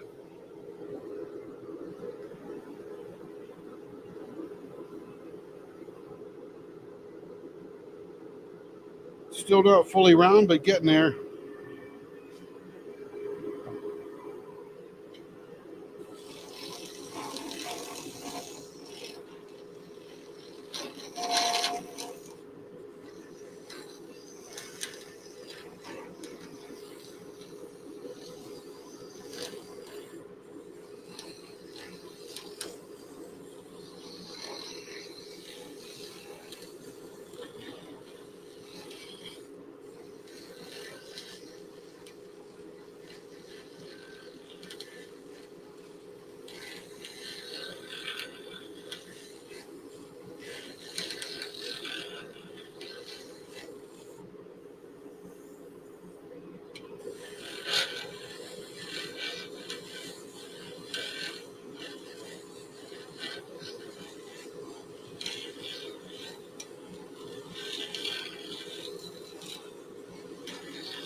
All right, she's round now.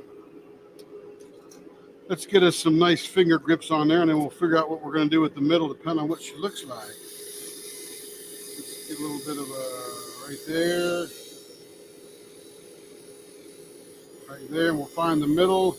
5.5 long, it's 2.75. There we go. Now, Drew, that actually looks like the middle. Leftover cheddar broccoli soup. Yum. My first question is, how the heck did it get left over? I mean, that's cheddar broccoli.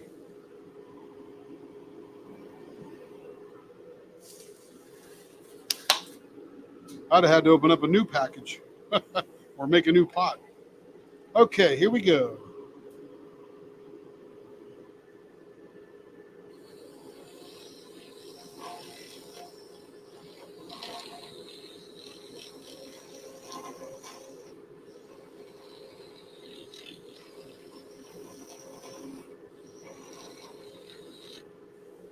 All right, let's see where we're at on that one.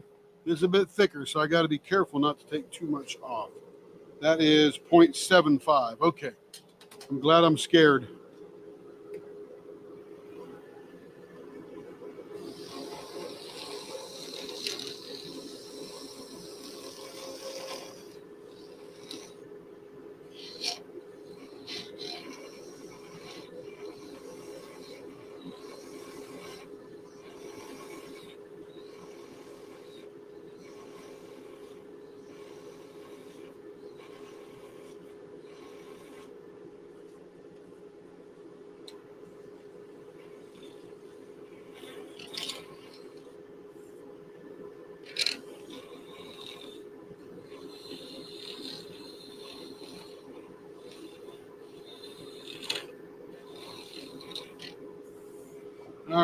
let's measure that one, see where we're at as we inch on down towards that. Oh, still too fat. It's over 0.7. I'm such a scaredy cat.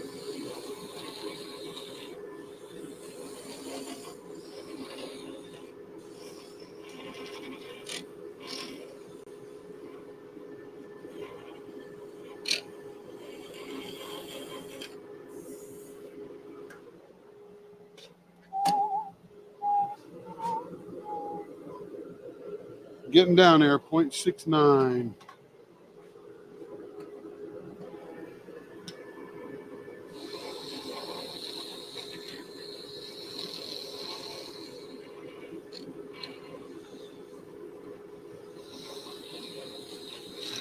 All right, that should be about it.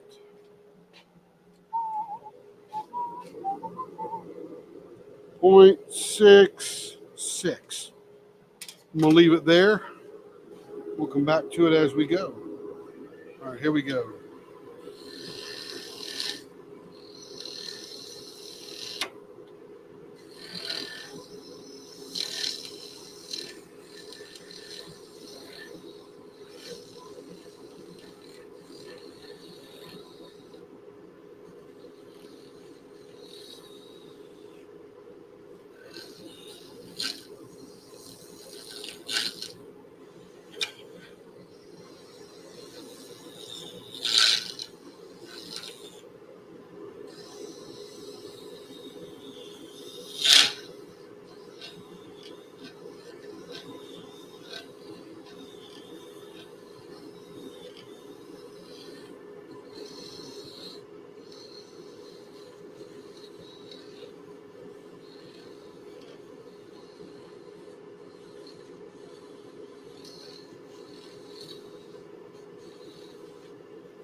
All right, let's see how that one looks.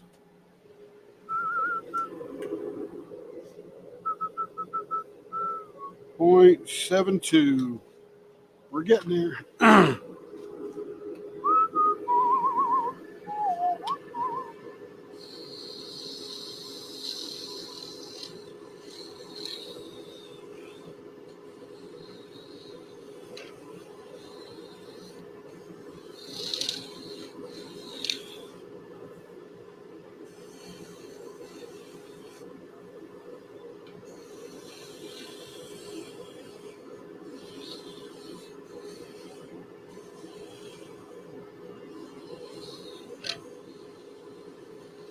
All right, that should be very close. No, it's still too fat. I'm such a scaredy cat. Mom made a big pot last night, so saved them for dinner. Yeah, thank goodness for big pots, right?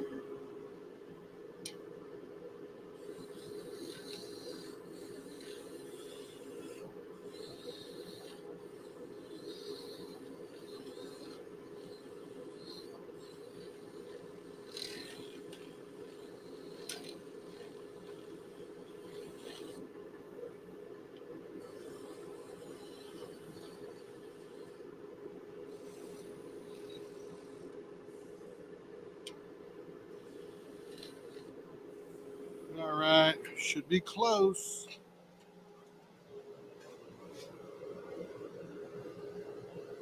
Very close.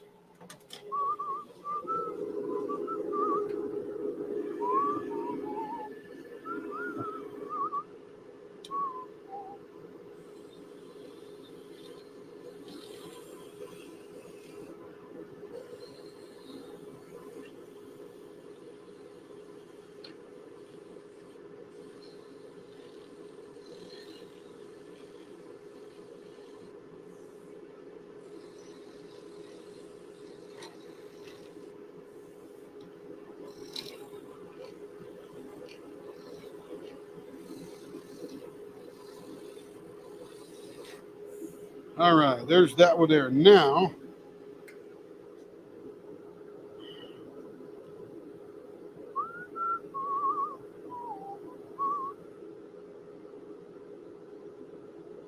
gotta figure out what would really accentuate these spots.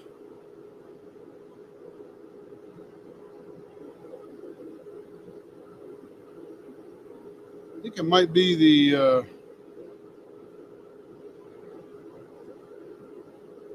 think we'll take this portion in here thin and make some ribs in it.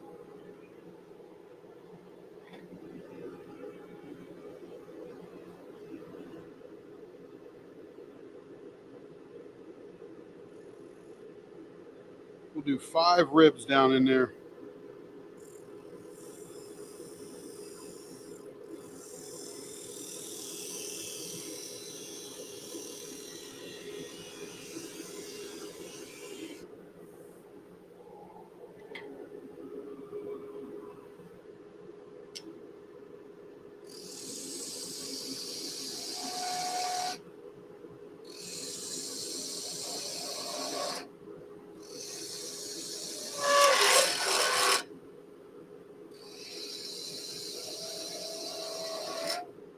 Okay, so there's 4. 1, 2, 3, 4. I'll be 5 in the middle there. Perfect. All right.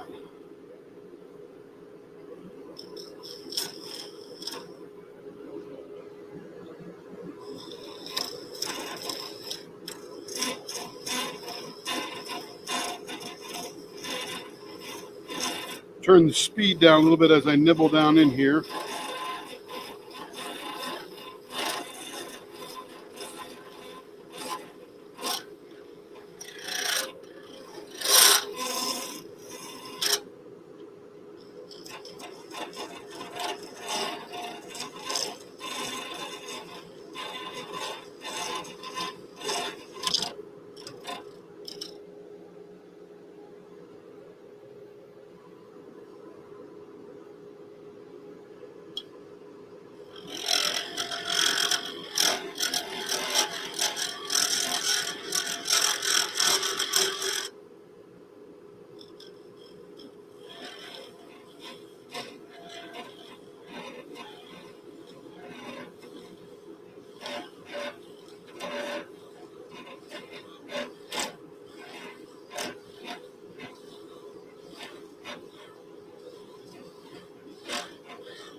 There's like little saw blades on there.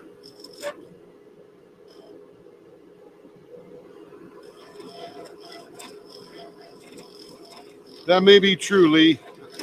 I just don't want to take too much off.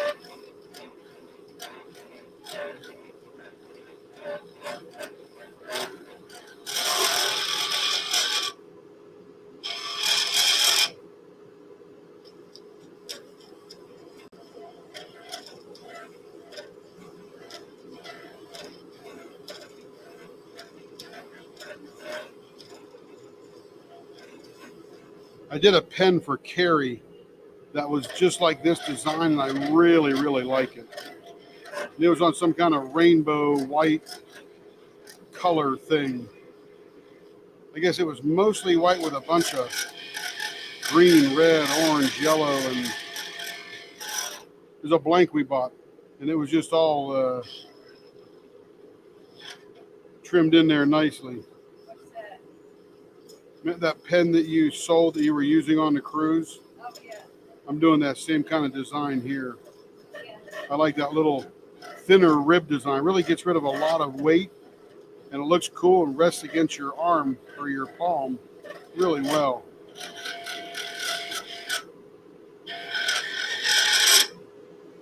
Now this does not look comfortable because it looks like a bunch of little saw blades. But now I'm going to start smoothing them in.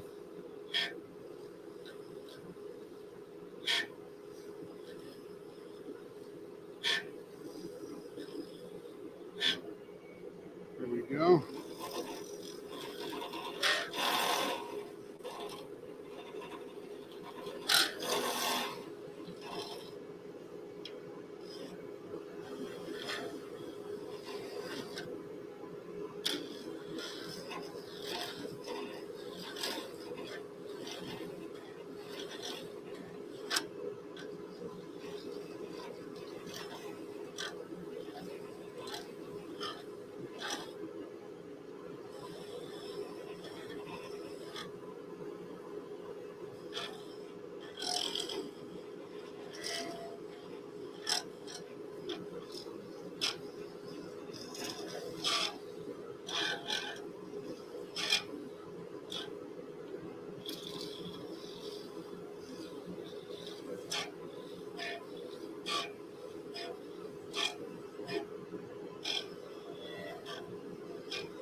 right, now we'll fine tune this.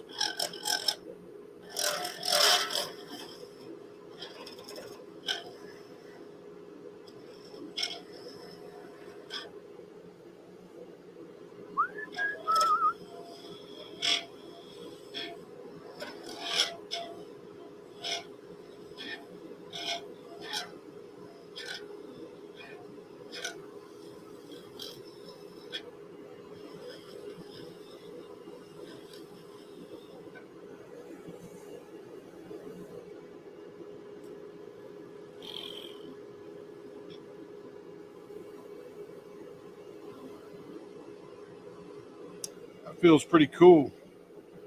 Little fat right here. Got to thin this up.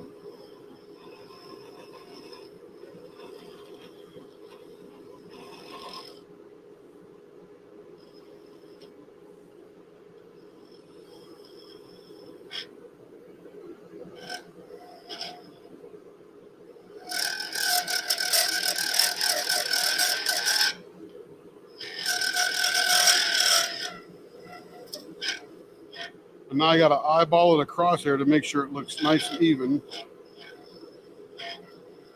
I want it to be a little fatter in the middle, graduating to the ends.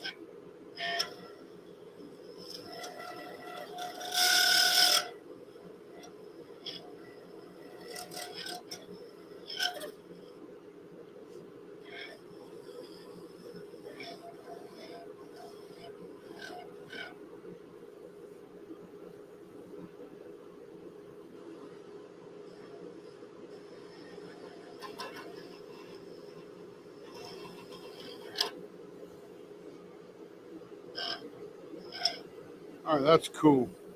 All right. Let's take some measurements, make sure we're still right where we're back. You bet, Lee. We'll be here for you. Okay, 0.655. So that's when I take that down to finishing, that'll be right at 0.65. 0.655 again, so that's pretty good right there. And I noticed there are some holes in the mold. I'm going to get some air here.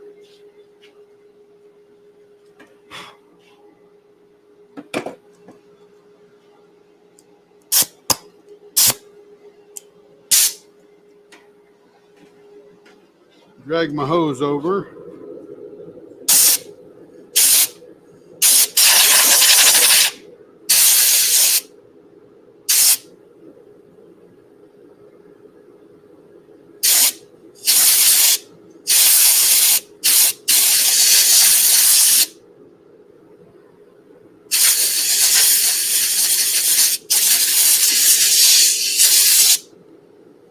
So what I'll do is I'll get a little bit of this CA glue in here. Here's the medium.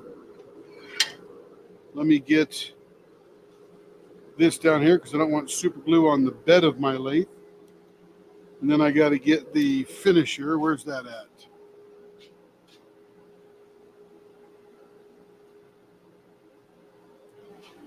Here it is.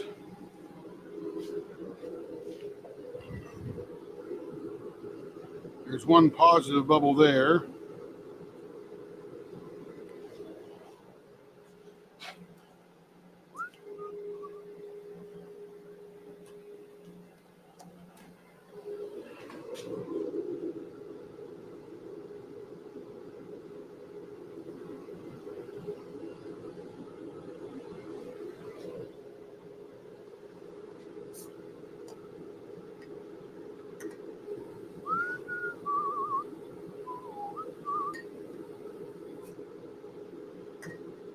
That hardens it up real fast.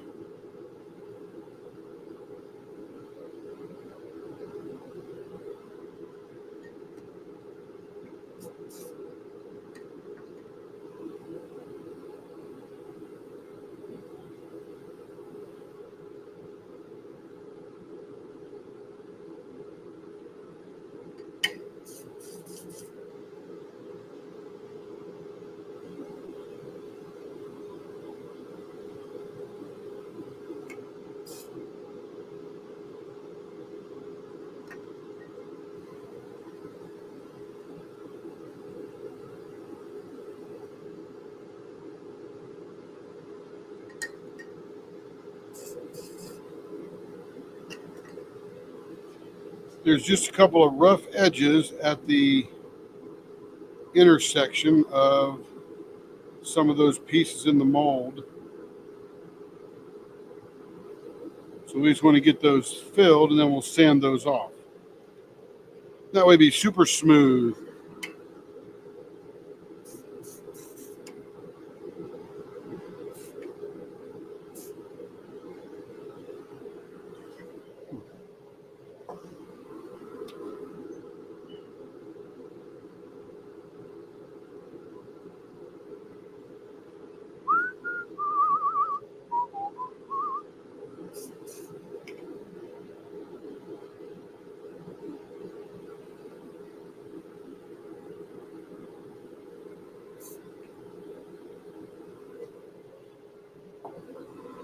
We'll build that one up just a little bit. Literally, just a drop will do.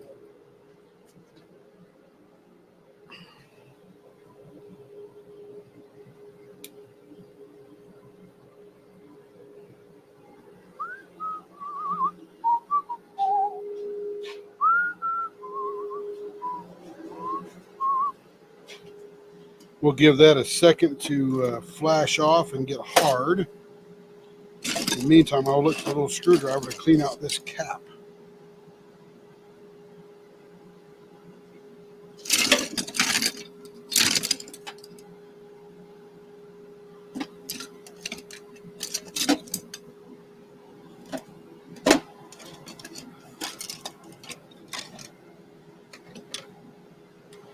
Actually, one of my awls will work for my leather bench.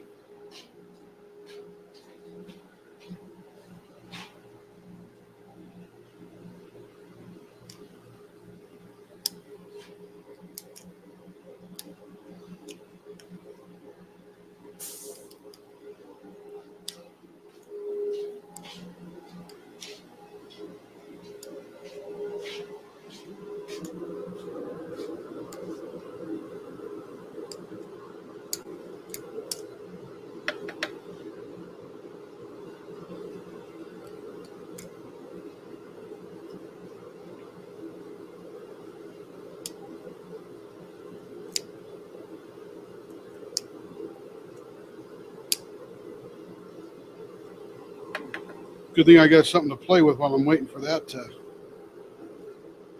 set up. Cleaning out the cap of the super glue.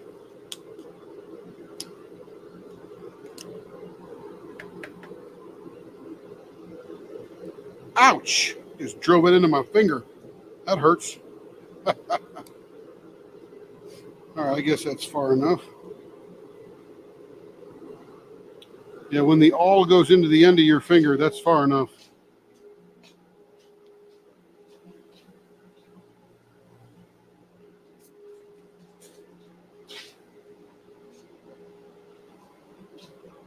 All right, here we go. Let's start how that feels. I'm going to turn that just a little bit to get the rough edges off, because that'll be hard on sandpaper. Blower's still blowing. We'll just take little nibbles.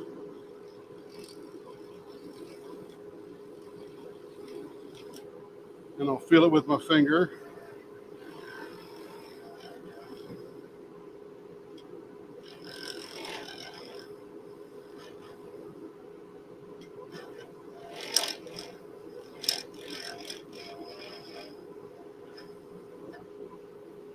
Very nice.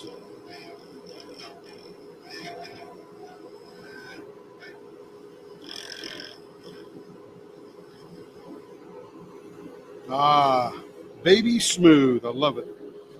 Absolutely love it. Okay. Now we can finish this one up. Lee is back. Everybody hide your children. Not sure why we say that. Oh, I'm bleeding. All right, here we go. Finish this up here.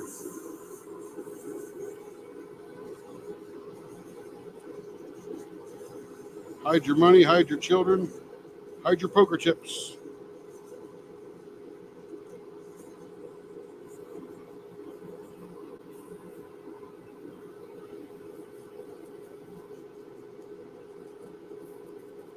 Let me know if you want to do that, Lee. You bring 30 new customers, and I'll give you a free pen.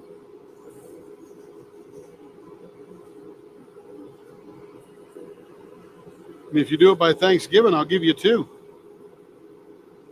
Don't even know why I thought of that, but I love an incentive.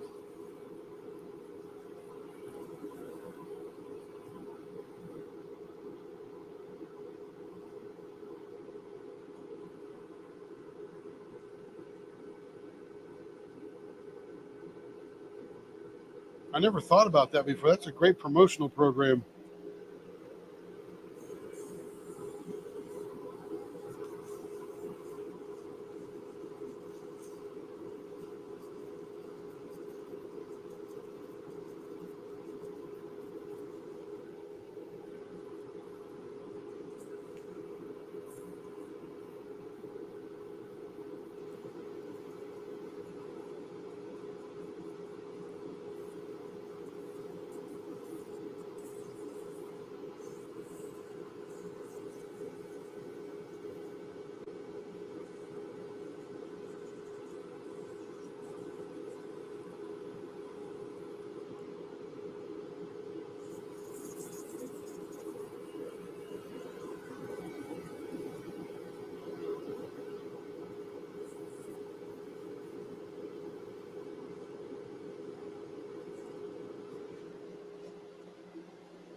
That's okay. Offer's still out there for Mutt Nut too.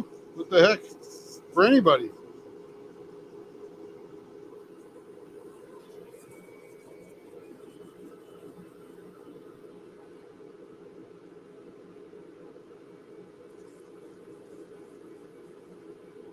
You let me know. I'll just do whatever I got to do to make people happy in the world. Ouch. Get hot.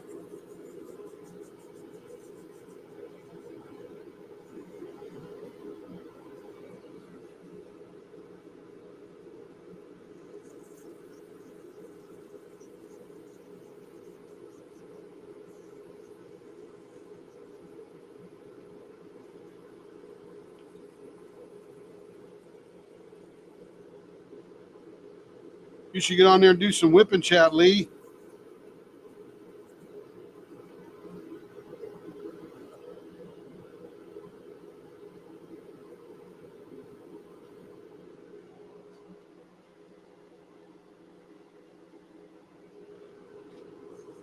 You'd be surprised. Mutt Nut's got herself a good channel going there, and I think generally when I see her on there, she's just whipping and chatting. People just love to sit around and watch people do stuff. Some people can't do it. Some people aren't able to do it. I mean, it's good content for people who just need someone to hang out with. And believe me, you don't need 1 million people. You just need 500.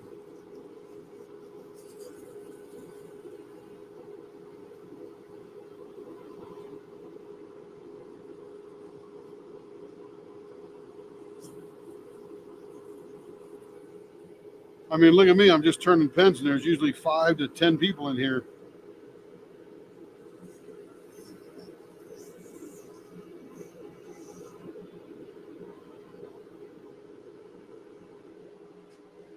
Something rough in there. I can feel it going around on my finger.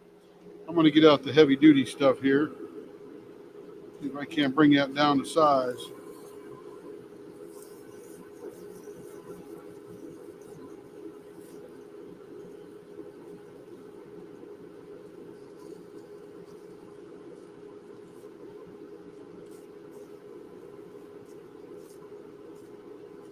Yeah, these are all good down there. There's something right here. Oh, it's gone now. Good. Nice and smooth now.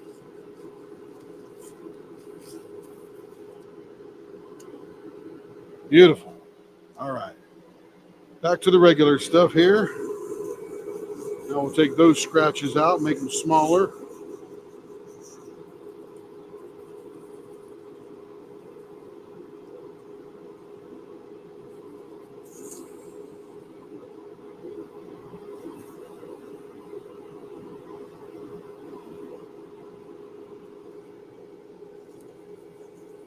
Oh, that's right. That's right. Yeah, you can't whip. Man, I hope that goes good for you. Back issues are no good. I don't wish pain on anybody. Life is tough enough as it is. You don't need extra pain.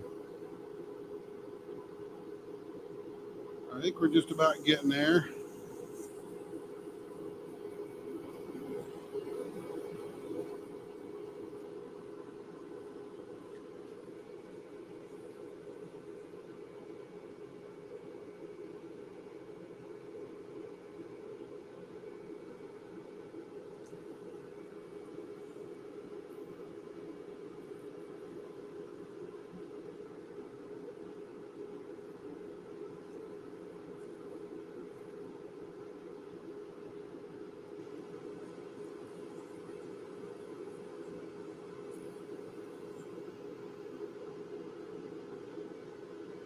All right, that's good. We're graduating to the next paper.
Oh, that's what I'm feeling right there. Okay.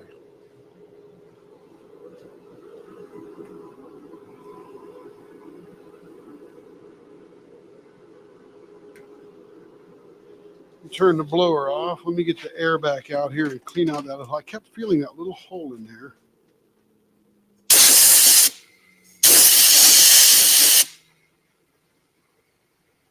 Everything else is good. Just that little hole right there. Okay. Didn't see that one before, but now I see it. I might have been feeling it. Thought I could sand it out, but no. That's a hole. Little chip.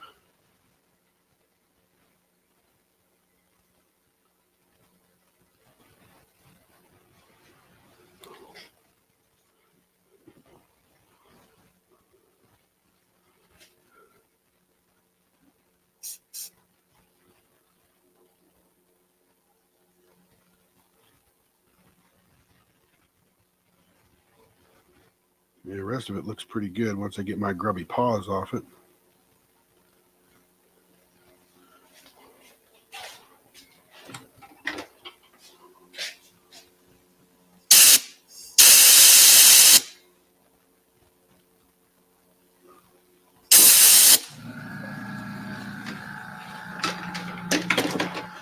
Looks like a tiny little air bubble there. That might have been under this other super glue I laid down there.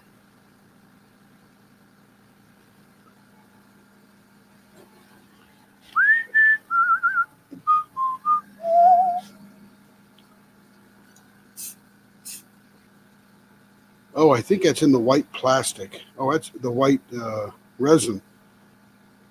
Interesting. It's got like a bright spot of white. That'll sand off quickly and nicely. That's good. We'll give it a few seconds. That's a pretty wild looking print. Almost looks a little watery with that blue.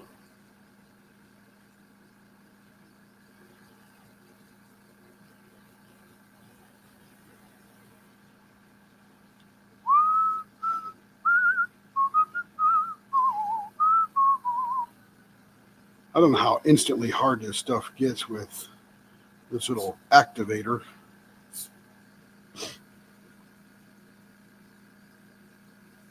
It's contains acetone, extremely flammable. That's not good. I always thought it was water, but I guess it must be some kind of solvent that gets rid of whatever's on there. All right, it is hard as a rock. Let's get it spinning. We don't need the blower. Let's get some sandpaper back in there. Here we go. Oh, I can't feel that hole anymore, so that's awesome.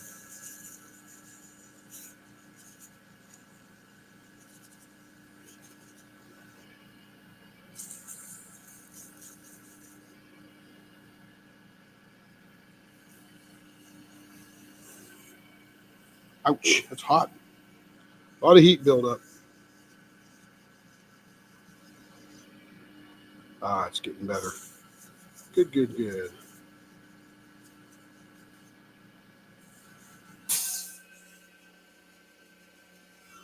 Yes, I will polish them, not buff them, but I do have a buffer I got to get installed. I want to see how that affects things. Generally, buffing is meant for metal and stuff like that, but I'm going to see how it affects these. I bought a buffer attachment. I'm going to put it on my old lathe and see how that works. Okay. Got to get just a little bit of a knife on there. Super glue is a little too thick right there. Right there.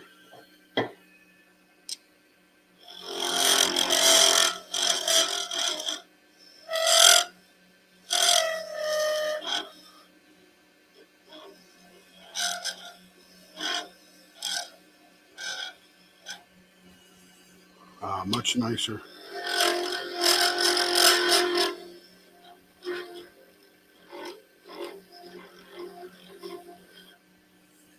It's got to be baby bottom smooth. All right, that's good. Now we can get back to finishing. A little bit of a detour here today. Let me get the diaper. There's the diaper. Just a ShamWow from the old ShamWow days. They still make them and sell them on Amazon. Great water absorbers. I guess they're chamois too for your car should you have to do that. Yes, sir. Polish.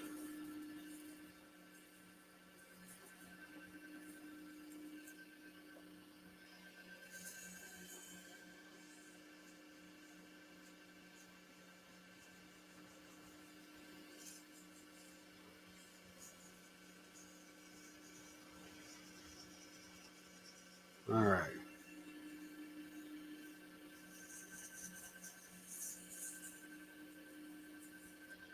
It is feeling great now. Love it. All right, now we graduate again to the next grit. Sometimes it just takes a little bit to get there.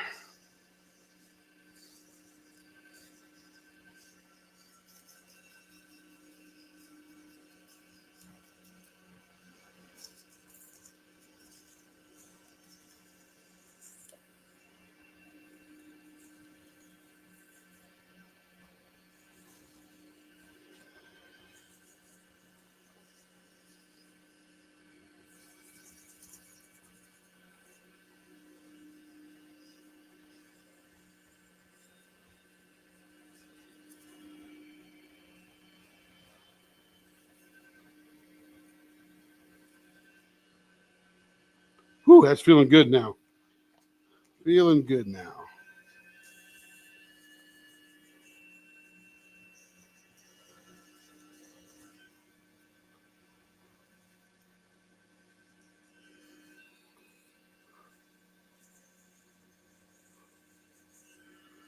Dang, Lee, I hope your back doesn't go out anymore. Gosh. I hear about people with knee problems and back problems, and that has just got to be generally miserable.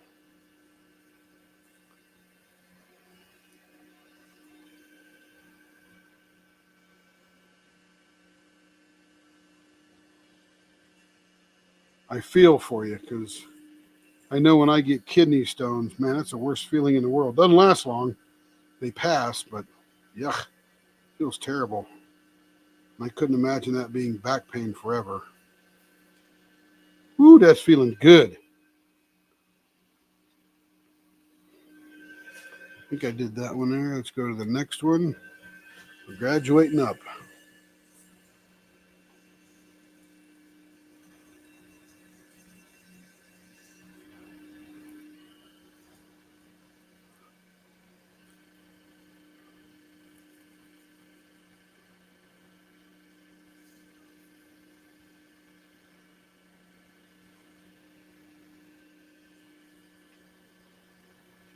Funny how it only takes a drop or two of water to cool it down and make it smooth. All right. Very nice. All right, now we'll wipe her down, get all the dust off.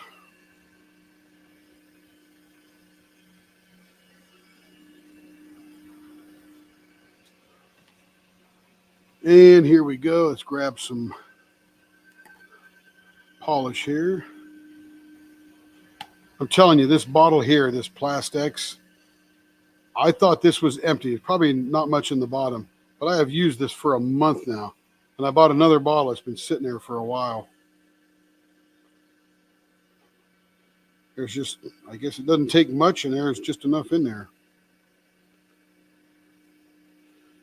Now, the thing I like about this particular pen is it's a little bit see-through, that blue, so you can hold it up to the light. Not that you do that much, but you can see through it. So if you had your light coming up from your art dot board that you're diamond painting, then you'd see through it. It'd be cool. Want to make it like glass.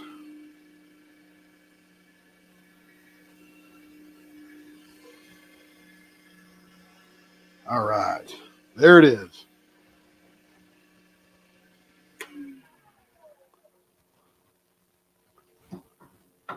All right, that looks pretty cool. So from this side, you get some leopard spots, and as you turn it, you get this kind of oceany look, like a lake or an ocean with a sea foam, and you can see through it.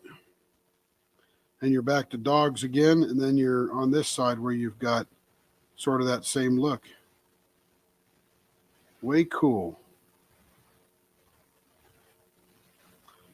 That came out pretty nifty.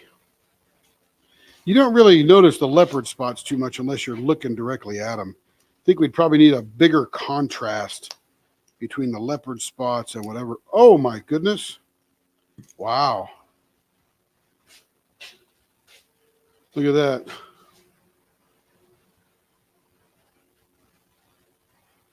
That cap came right off. So what I'm going to do is clean that off and glue it. Dang.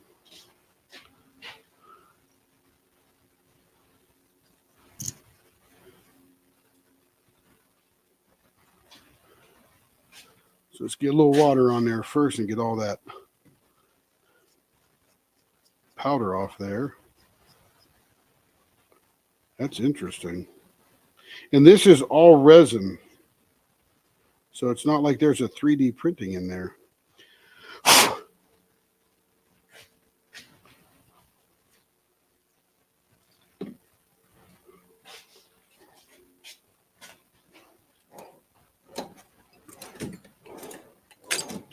Let's see.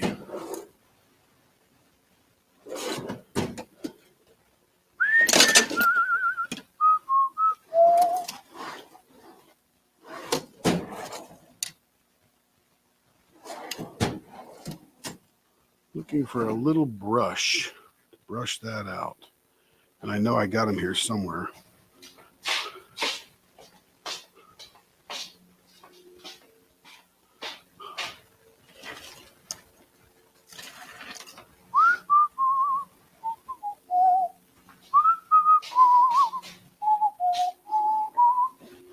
here we go.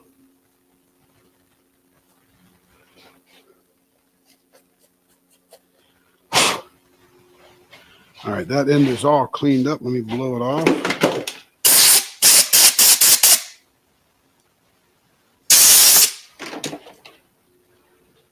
Glad that happened here.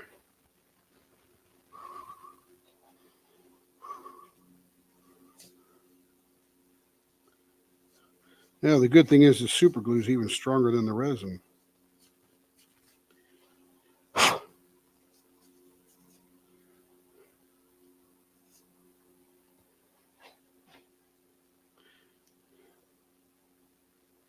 Look at that, fits together like a puzzle piece.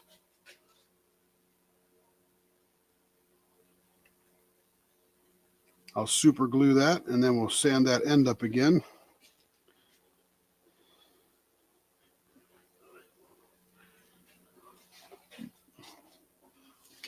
That is the foibles of doing custom stuff, but that's okay.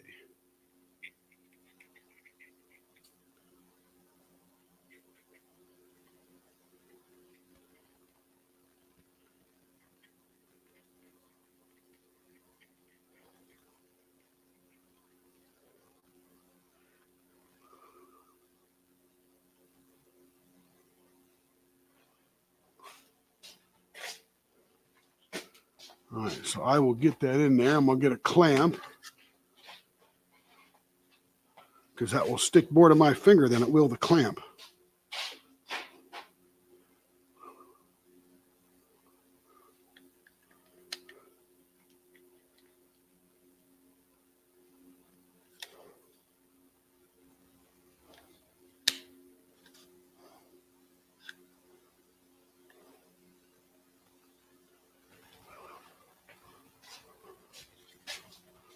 So there's the end.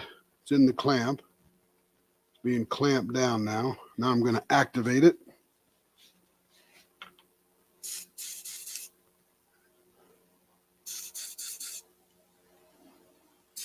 And I got to finish that again because I got my super glue fingerprint all over that.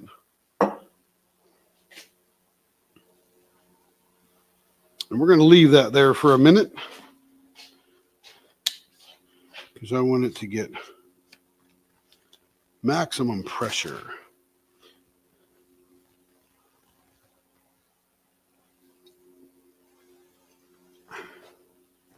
And here's Stephanie's other one that we're not going to do right now because I just recast that and I have to wait 7 days for it to be fully cured. And then we will send these on her way to her.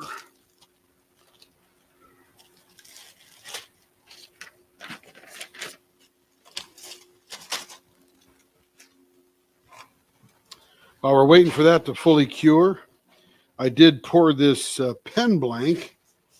It's actually for a pen, the top part of the pen and the bottom part of the pen. And it is Bigfoot or Sasquatch with footprints. So I'm going to make that into a ballpoint pen. That'll be pretty cool. Then I cast this gold Stars and Stripes. Not sure what I'm going to fill that with yet, but that's going to be pretty cool when it's done.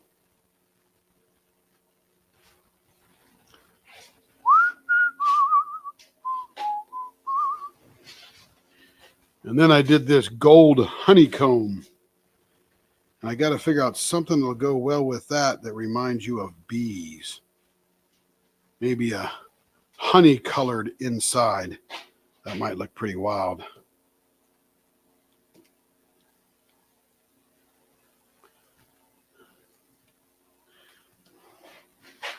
I have another one here somewhere. Here it is. This is going to be, Carrie says there's a guy out there, Spangler, I think his name is. And this is a blank that's going to be filled with, I think, green, because this will go after that Ronald, I think it's Ronald Spangler that does the cute little dragons that like to read and eat chocolate.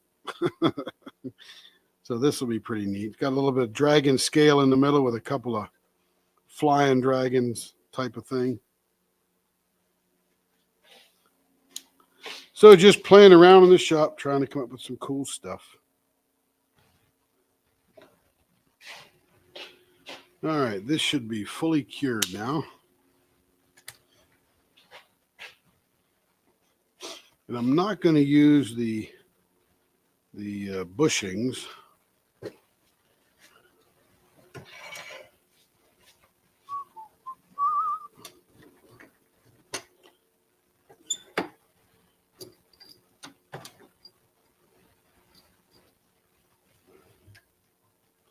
Just going to press that in between the points. Bring this up. We're going to have to refinish this one again, but that's okay because it's mostly done. We just have to, come on, get up here. There we go.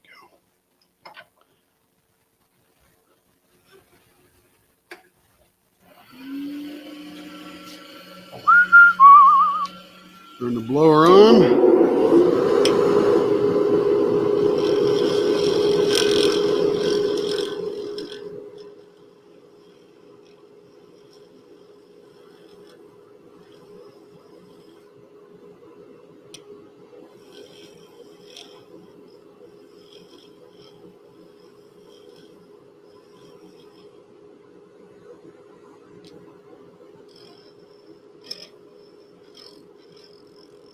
Taking my super glue fingerprint off now.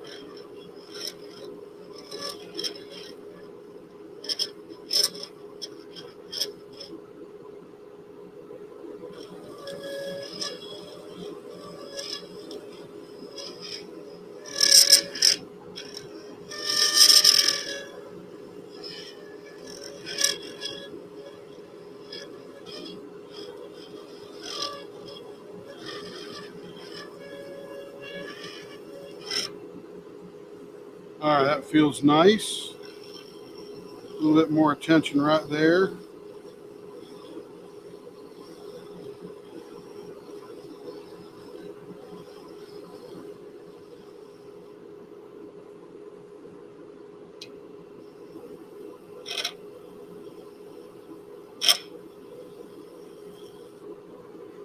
Very nice.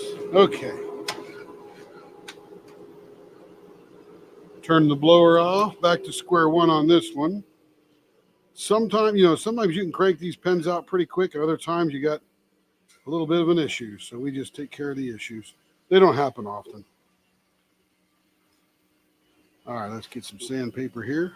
A little bit of water.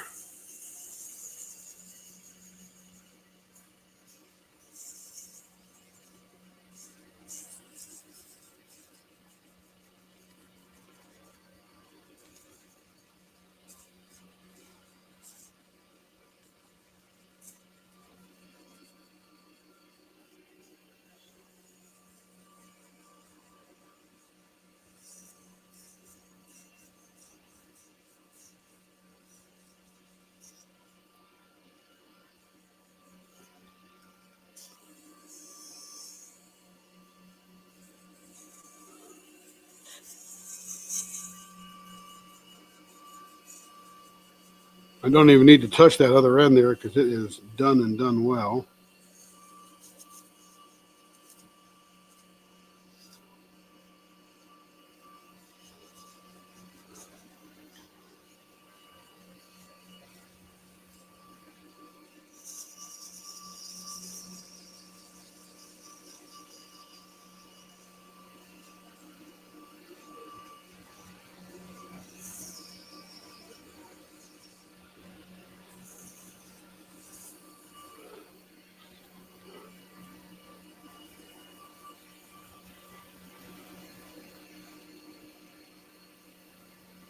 What's up, baby? Nothing. What's that, babe? Oh, oatmeal. That's good. She's starving, she says.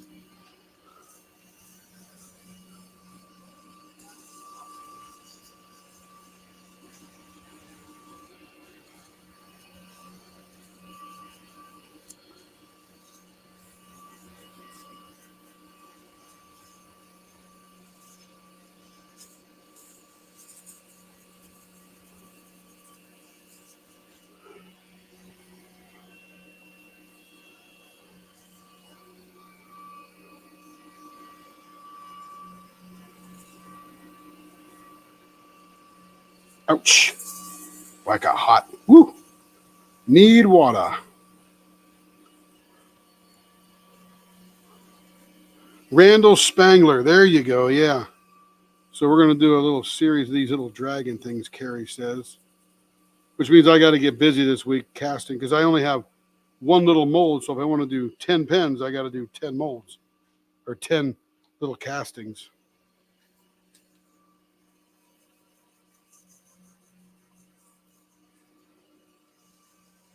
Because I'm sure we'll probably sell at least a dozen of those pens. It's pretty popular, apparently. Randall Spangler. Yeah, he's got very cute stuff. Very cute artwork. Cute little dragons eating their chocolate and reading their books. It's funny.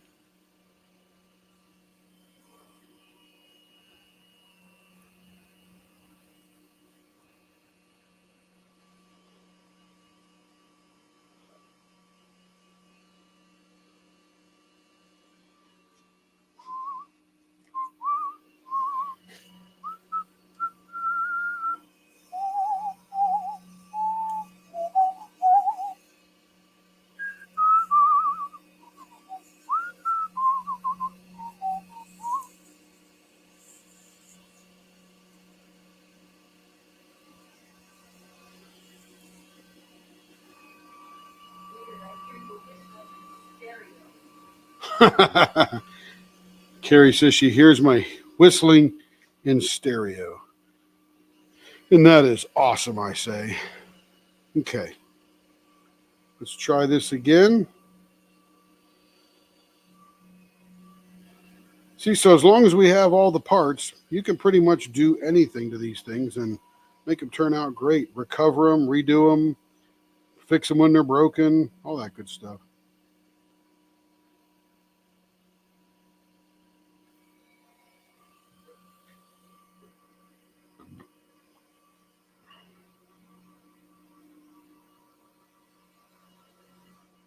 It only takes a few minutes to repair them. These are not unbreakable and all that kind of stuff. And sometimes you might drop it and crack it on the floor. Who knows? I heard of someone dropping one and the pen broke at some point, and I'm like, well, let's put it back together. If you liked that pen that much and it means something to you, we'll repair it, put it back together. Hopefully you don't drop your pen and break it. And that's not likely to happen, but you never know. We make these pens to the extreme. Okay, here we go again. Reveal number 2 of the exact same pen. Beautiful. There it is. And what I like about it is this part here that's recessed fits right into your palm and doesn't aim it outward because of the thickness. It just sort of rests right in there. Flip it around and boom, there it is. Very nice. This is cool.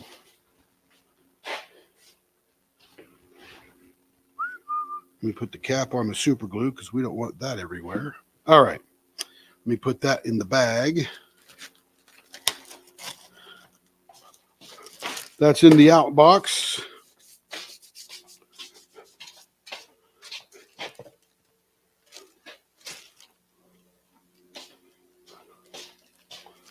All right, this is a cool one here. Artist Choice. I always love when they choose Artist Choice. It is a cocoon blank, I believe. Yep, even has a sticker on it. I got to put some holes in the end. This is one of those mermaid scales with the green and the yellow and all that kind of stuff.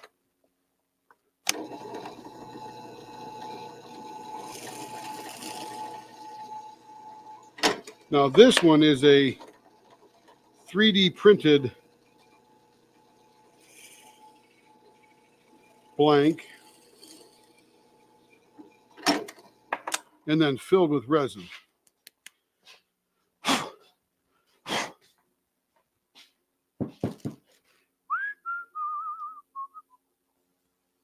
So this will be a very vibrant pen. Here we go.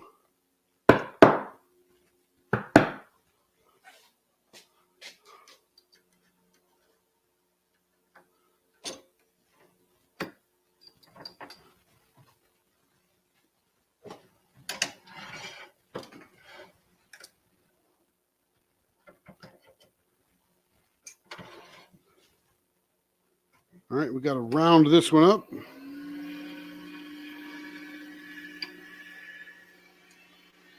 Blower on. Let me get all the shaky things off of me here.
All right, now this one's a pretty cool design because it's got some throughput and some side action to it.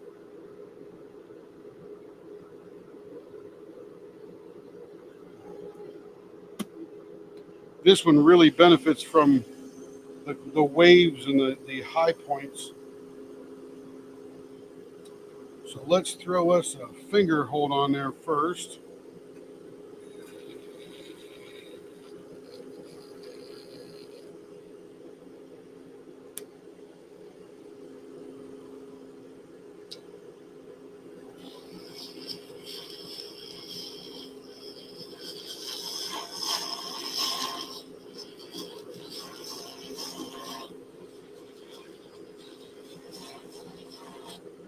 Let's see where we're down to already because this is a little thinner blank than normal. Yeah, we're at 0.62, so we're getting down there.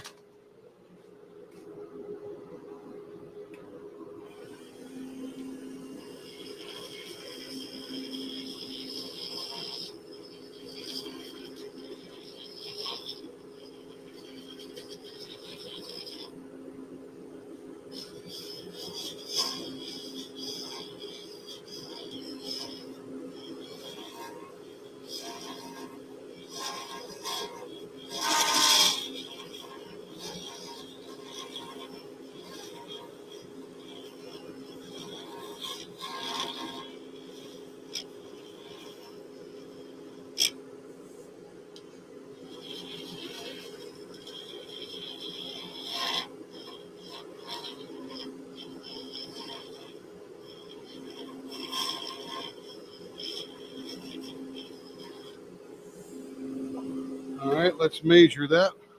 We're going down to our normal 0.55,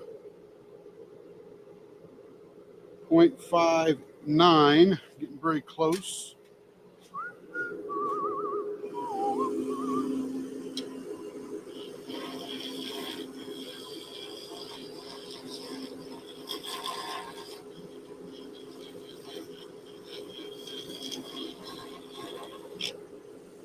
Yeah, I was talking to Jesse and Jim at Cocoon Blanks, and when I first started doing these 3D printed blanks that were filled with resin, it wasn't going well for me. So I asked them how I should turn them. And they said a very sharp tool, very high speed, and just take little tiny nibbles. Don't take big bites.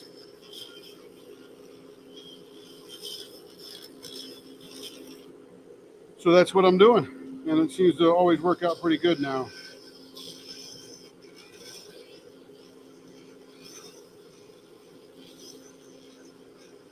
And again, we do shapes with these things that these blanks really aren't meant for. When you get a 5 1/4 blank, that was meant for the ink pen market.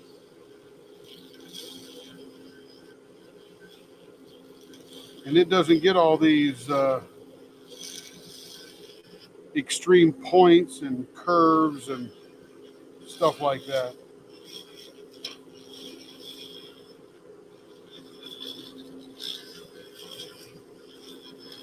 They sell a lot to the pen market, the knife market, and people have found them and said, hey, can you make a diamond painting pen out of that? Well, absolutely you can. Why not?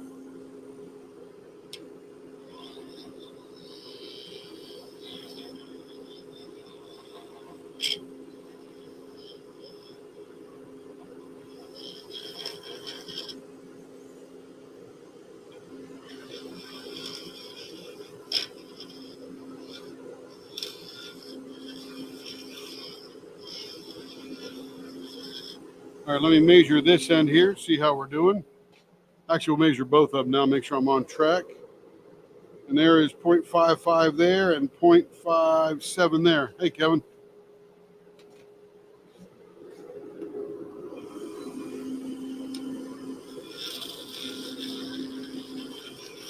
Perfect there now.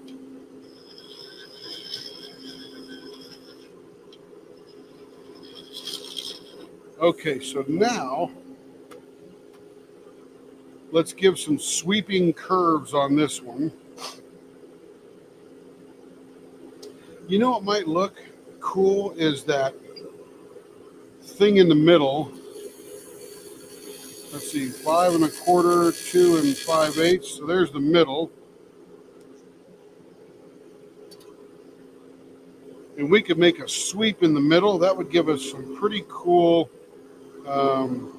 curving to this particular design. So let's just say I want to dip in the middle, and then I want to dip. Let me see, I got to make a decision here. So there's one there. Where can I make a dip? Let's do a 3/4 of an inch. So we'll do 3 indentations, which will give us 2 humps in the middle.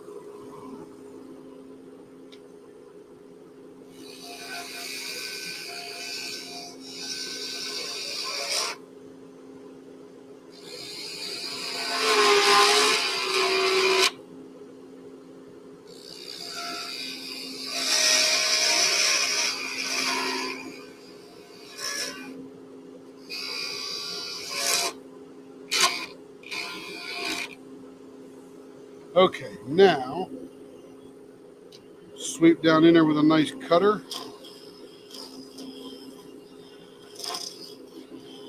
This is for a new customer. Happy to have them on board.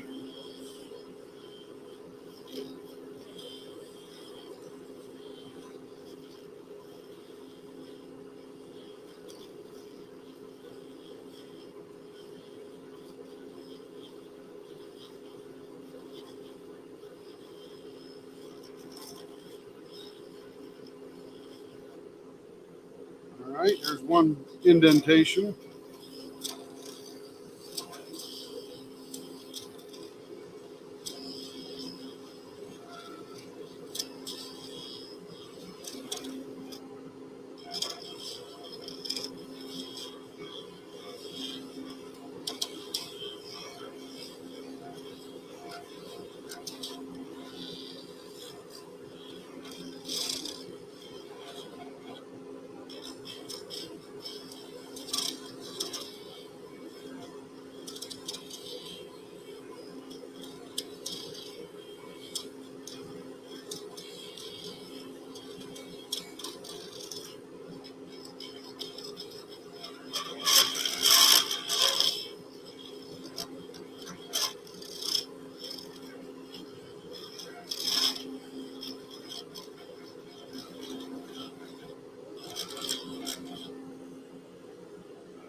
You know what, Mutt Nut?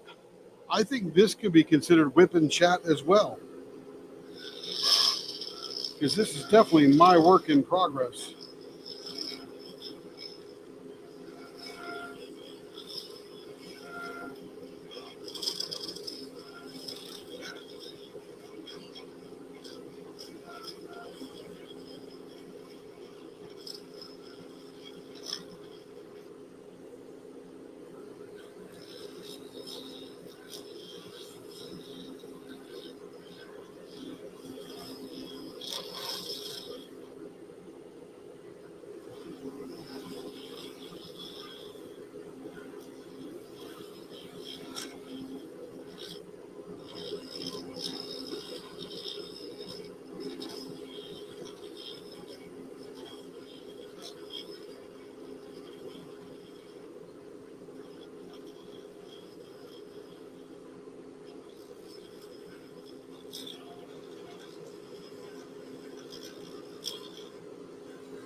All right, that's pretty good. Now, what I suspect, yeah, as I suspected, let me take this out and I'll show you. So this is the 3D printing, and as you're moving it towards you, you'll get these little chip-offs from the printing. We need to fill those in with CA glue, little one right there. The good thing is we didn't lose any chunks of color, so that's pretty cool. But we definitely got some filling to do with CA. So let me blow this one off.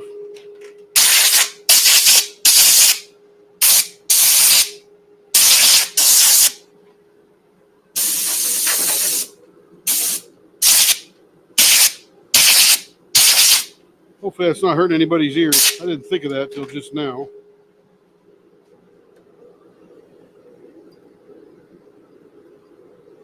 All right, so what we're gonna do, we blew all the dust out of the holes. Well, that is true. They used to be work in progress with cross stitchers and all that kind of good stuff. Let's see. So let's get the let me get the diaper out first. Let me get the super glue. Mr. Medium here.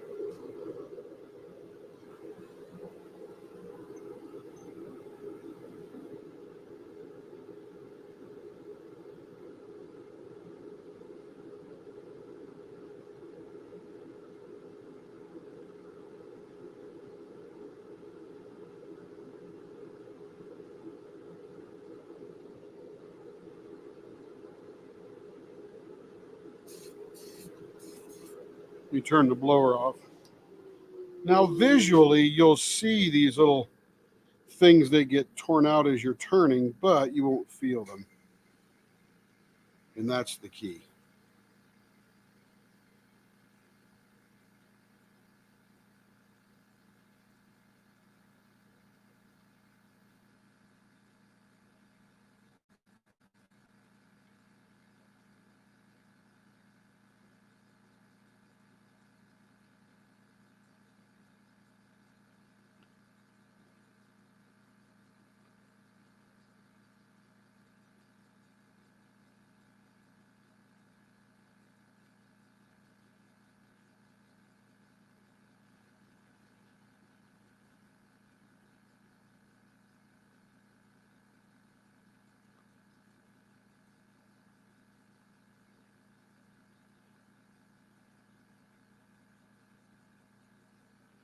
Generally, you'll see them on the edges. You won't see them on the...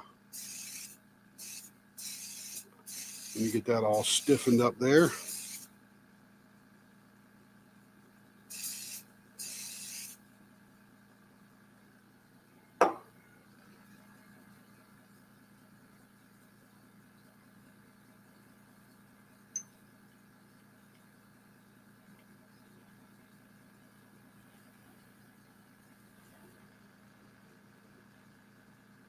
And this is just inherent in the beast.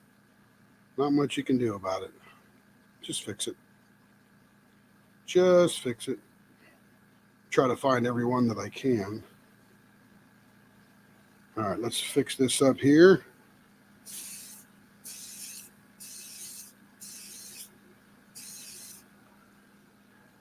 And I'm sure we'll have one or two more pop up.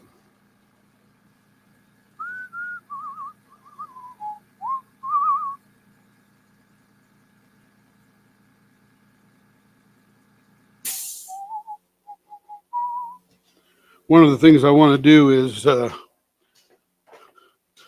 make knives. So I bought myself a knife kit. Comes with the blade, which is pretty much all done. It's not like one of those heavy duty guys that are out there making it. And I've got some, what's that guy? Jordan Redmond, his Dank Blanks. And I buy his ends that he cuts off. And these are wild. And I'm going to adapt these onto a knife handle. So one of these will go on either side with the knife in the middle. And that will just be wild looking. So that's another project that I'm showing you while we're waiting for the super glue to dry. So I'll buy a knife kit, and then I'll put those blanks on there, sand them, finish them, make them all cool. It'll be a wild looking knife. And then I'll make a leather knife sheath for it. Because after all, I am a junior woodworker, or junior leather worker.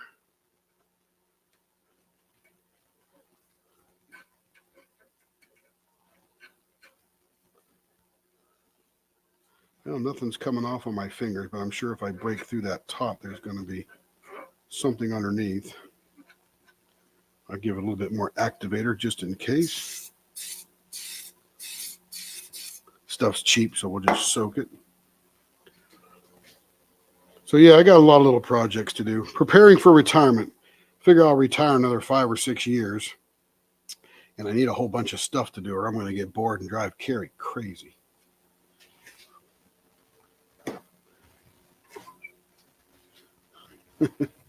I think back, it started off just about a year ago when she said, do you think you can make one of these? 30 YouTube videos later, yeah, I can make one of those. That was 500 pens ago. Isn't that funny? Who knew? Okay. Now, we're not going to sculpt any. We're just going to remove all the super glue stuff.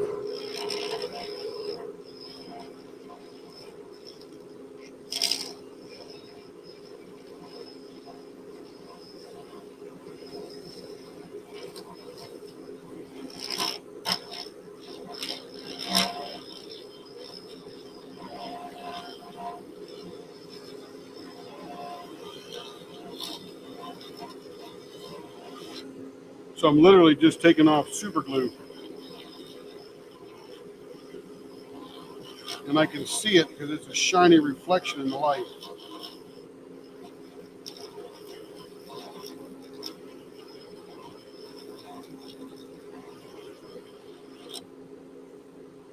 Getting there.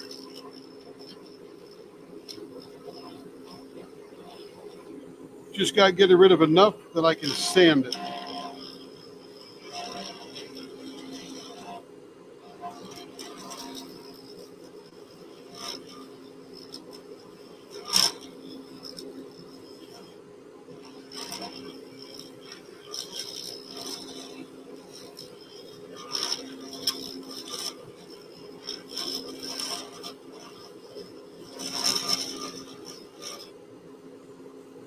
feeling good.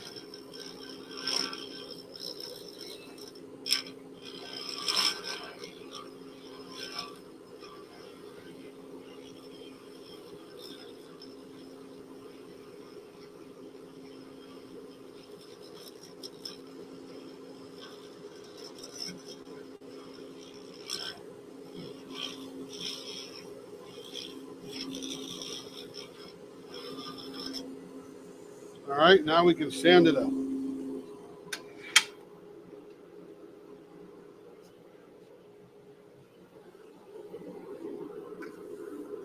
Let's see how it looks.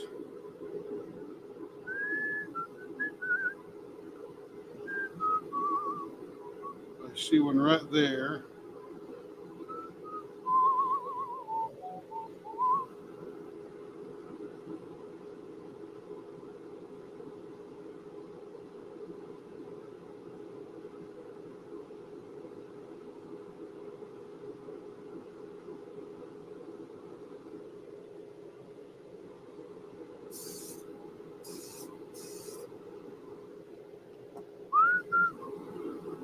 Every time you do this, you find more.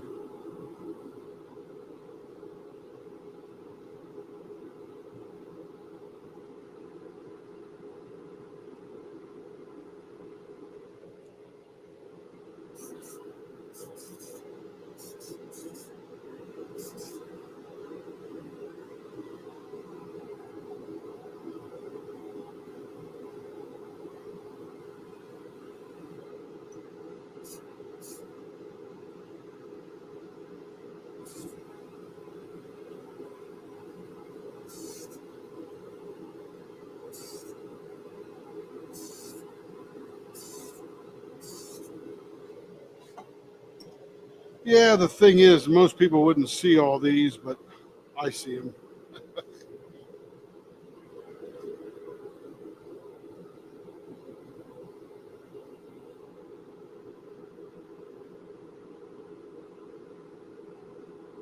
And every time you turn it, you see it in a different light. There's one right there.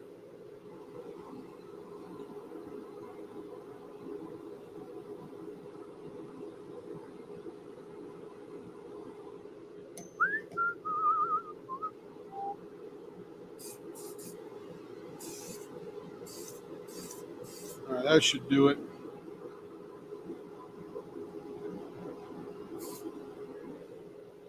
We'll give it a few seconds now.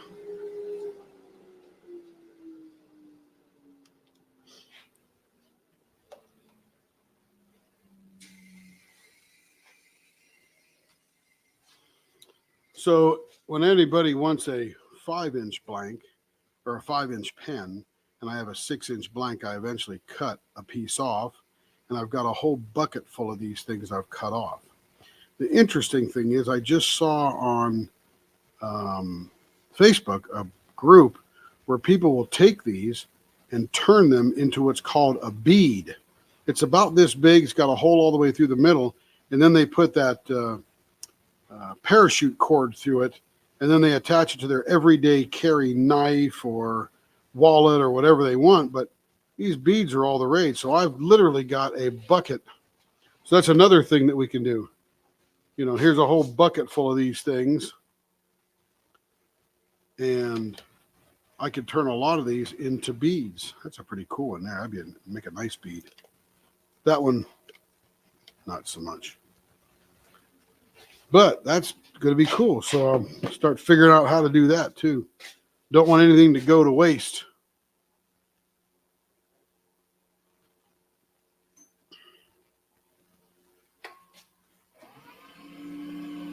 All right, we'll let that spin for a second.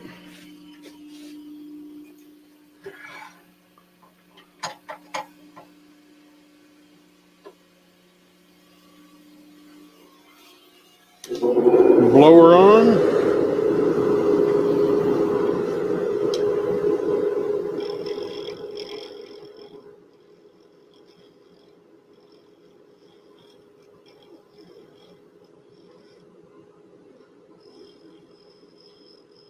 And again, I only want to remove enough so that I can sand.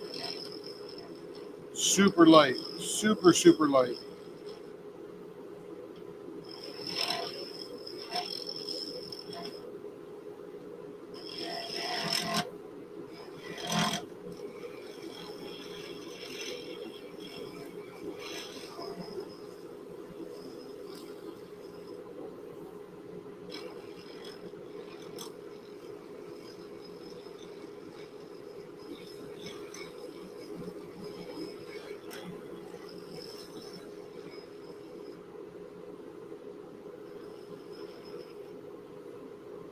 All right, now we can finish. Don't need the blower.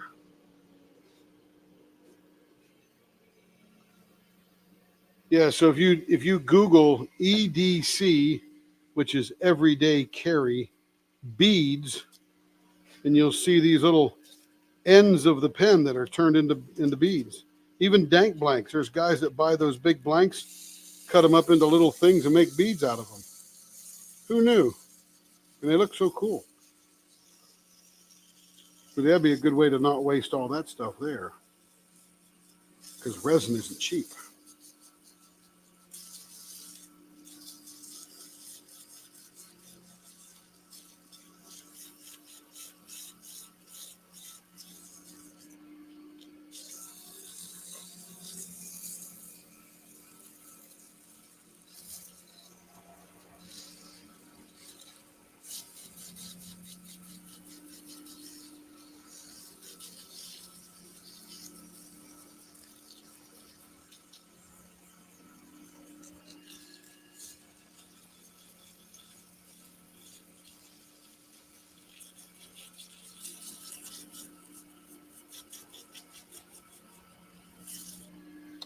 Let's get a better chunk of paper there. There we go.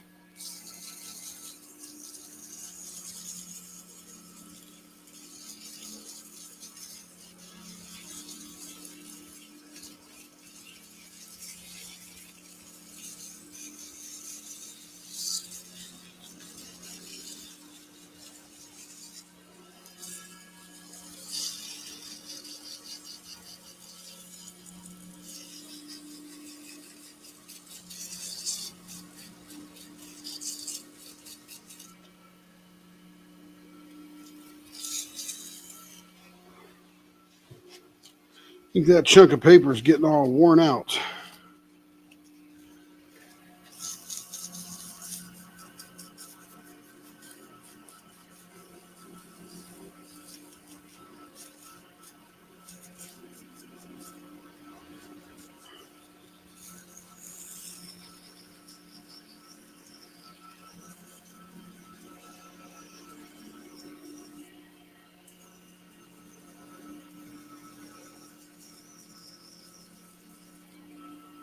Ah, it's turning out nice. Good.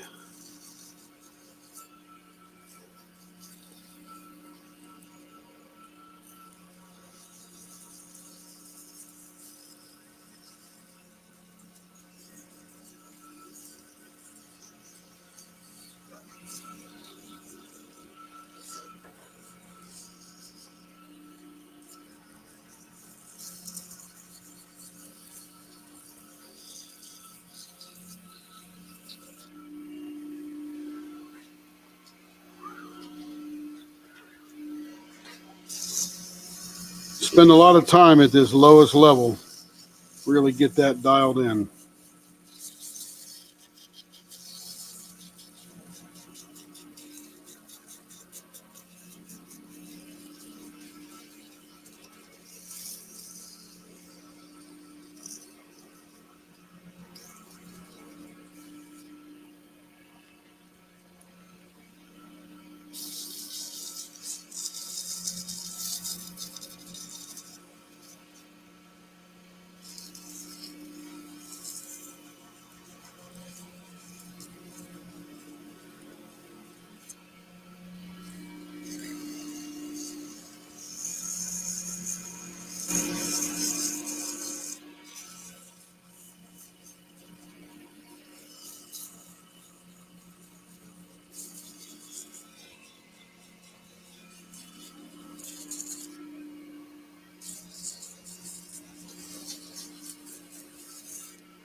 All right. That piece of sandpaper is done forever. Oops.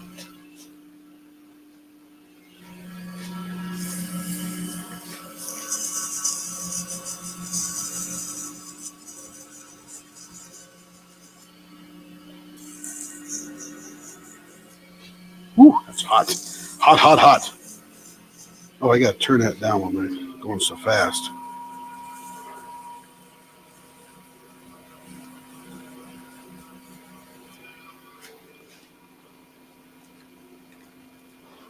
Same paper, new piece. The 3D printing in this sands up easily and fills up the sandpaper, as you can see. So it doesn't last as long, but it's cheap enough, no big deal. Oops.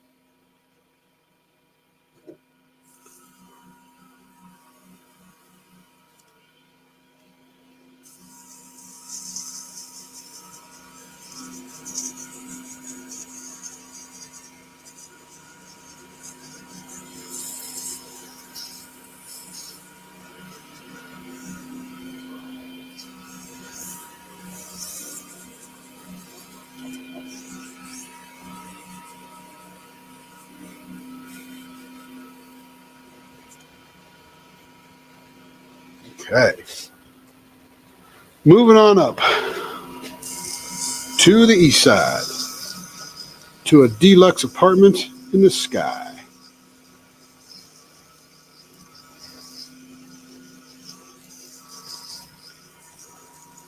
I love the idea of an apartment. Don't like the idea of just everybody living above, below, and next to me. I can't make that much noise. But I love not taking care of a yard and all that stuff.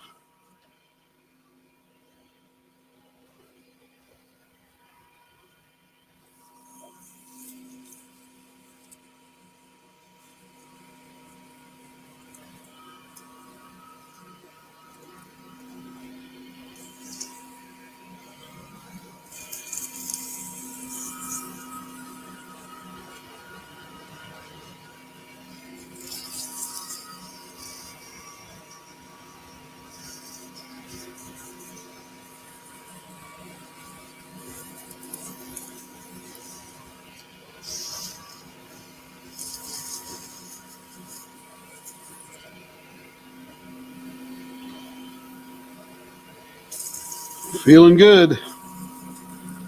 Love it.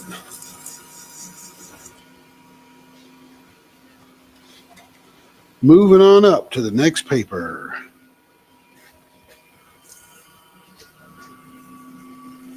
After this pen, it's going to be exciting because that means I'm only, 32 pens down. Or how many ever I can't keep track how many I've done.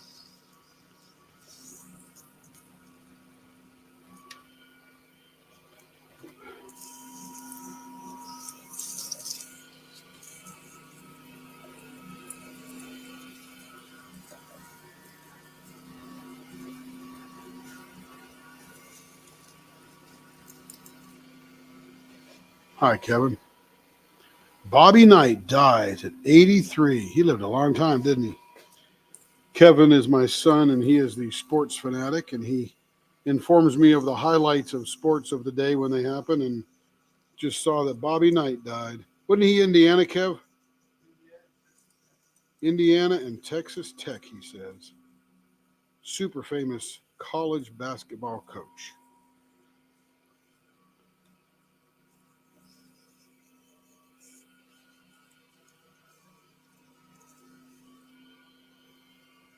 All right, feeling good.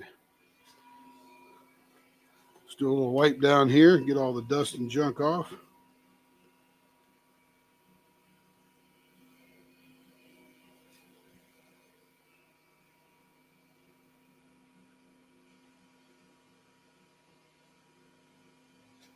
All right, there we go. Now we bring out the juice.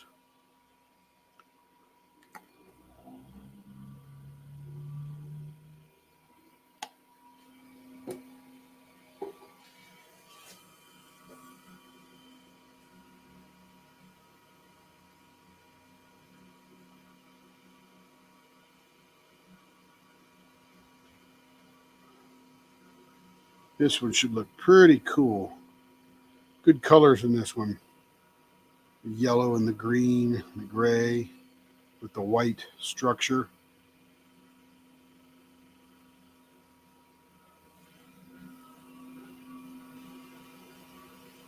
Yeah, saying after this one, I only got a whole bunch more to go.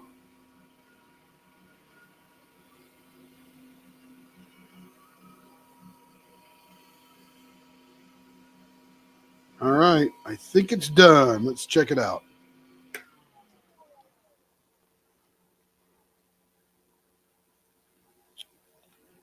Yeah, I'd call that nice. Funny, I can see some of those holes, but they're filled up with super glue. Not very noticeable unless you look real tight, but that looks pretty cool. And there it is. Let's get a little closer for the crowd.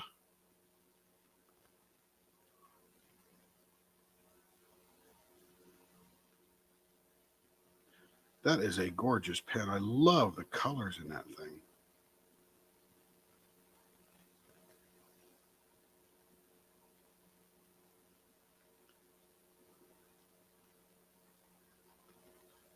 Very nice. Of course, I got my powdery hands all over it. That doesn't make it look better. Aw. Yeah, see, that's what happens with these. That little end broke off. See, let me show you. So you get these sort of weak points. There's an end right there in the color, which is right on there. That won't happen in an ink pen because you never get it that small. But now I need to glue that one on there. All right, let's get a little glue going. We know how to fix this. Dr. Bob is in the house.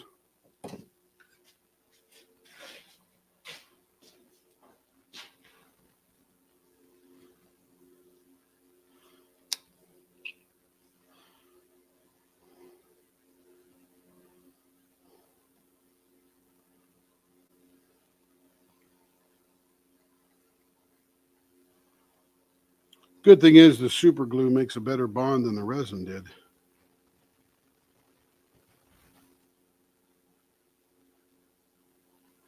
Okay, then we get the old clamp out. Clamp that down in place.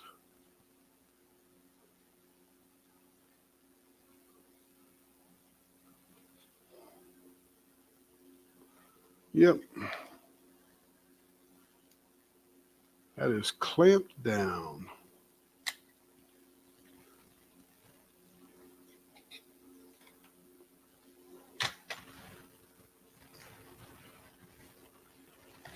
All right, I'm going to leave that clamp for a little bit, and I'll sand that end off and make it look super nice. Oops, that didn't work.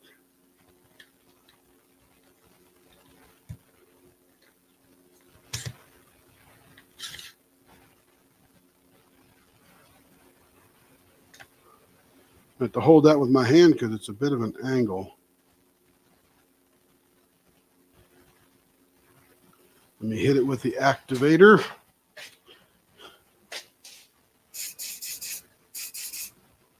That'll be perfect.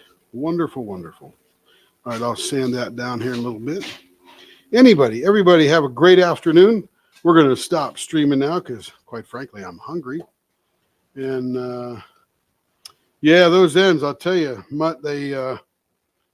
there's a weakness in that plastic to the resin. Nothing you can do about it except when it happens, put it in. I think it was Stephanie that had a pen one time that we did that I think was made of, I think it was metal, that aluminum honeycomb. And on the top part there, after she had it a while, you put pressure with the pen and it pops them off. Well, she had them. We put them all back on and it's just fine now. Anyway, everybody have a great afternoon. Thank you very much for tuning in. And we will be out of here as soon as I run this logo here. I'm going to figure out how to do that there because that's so cool.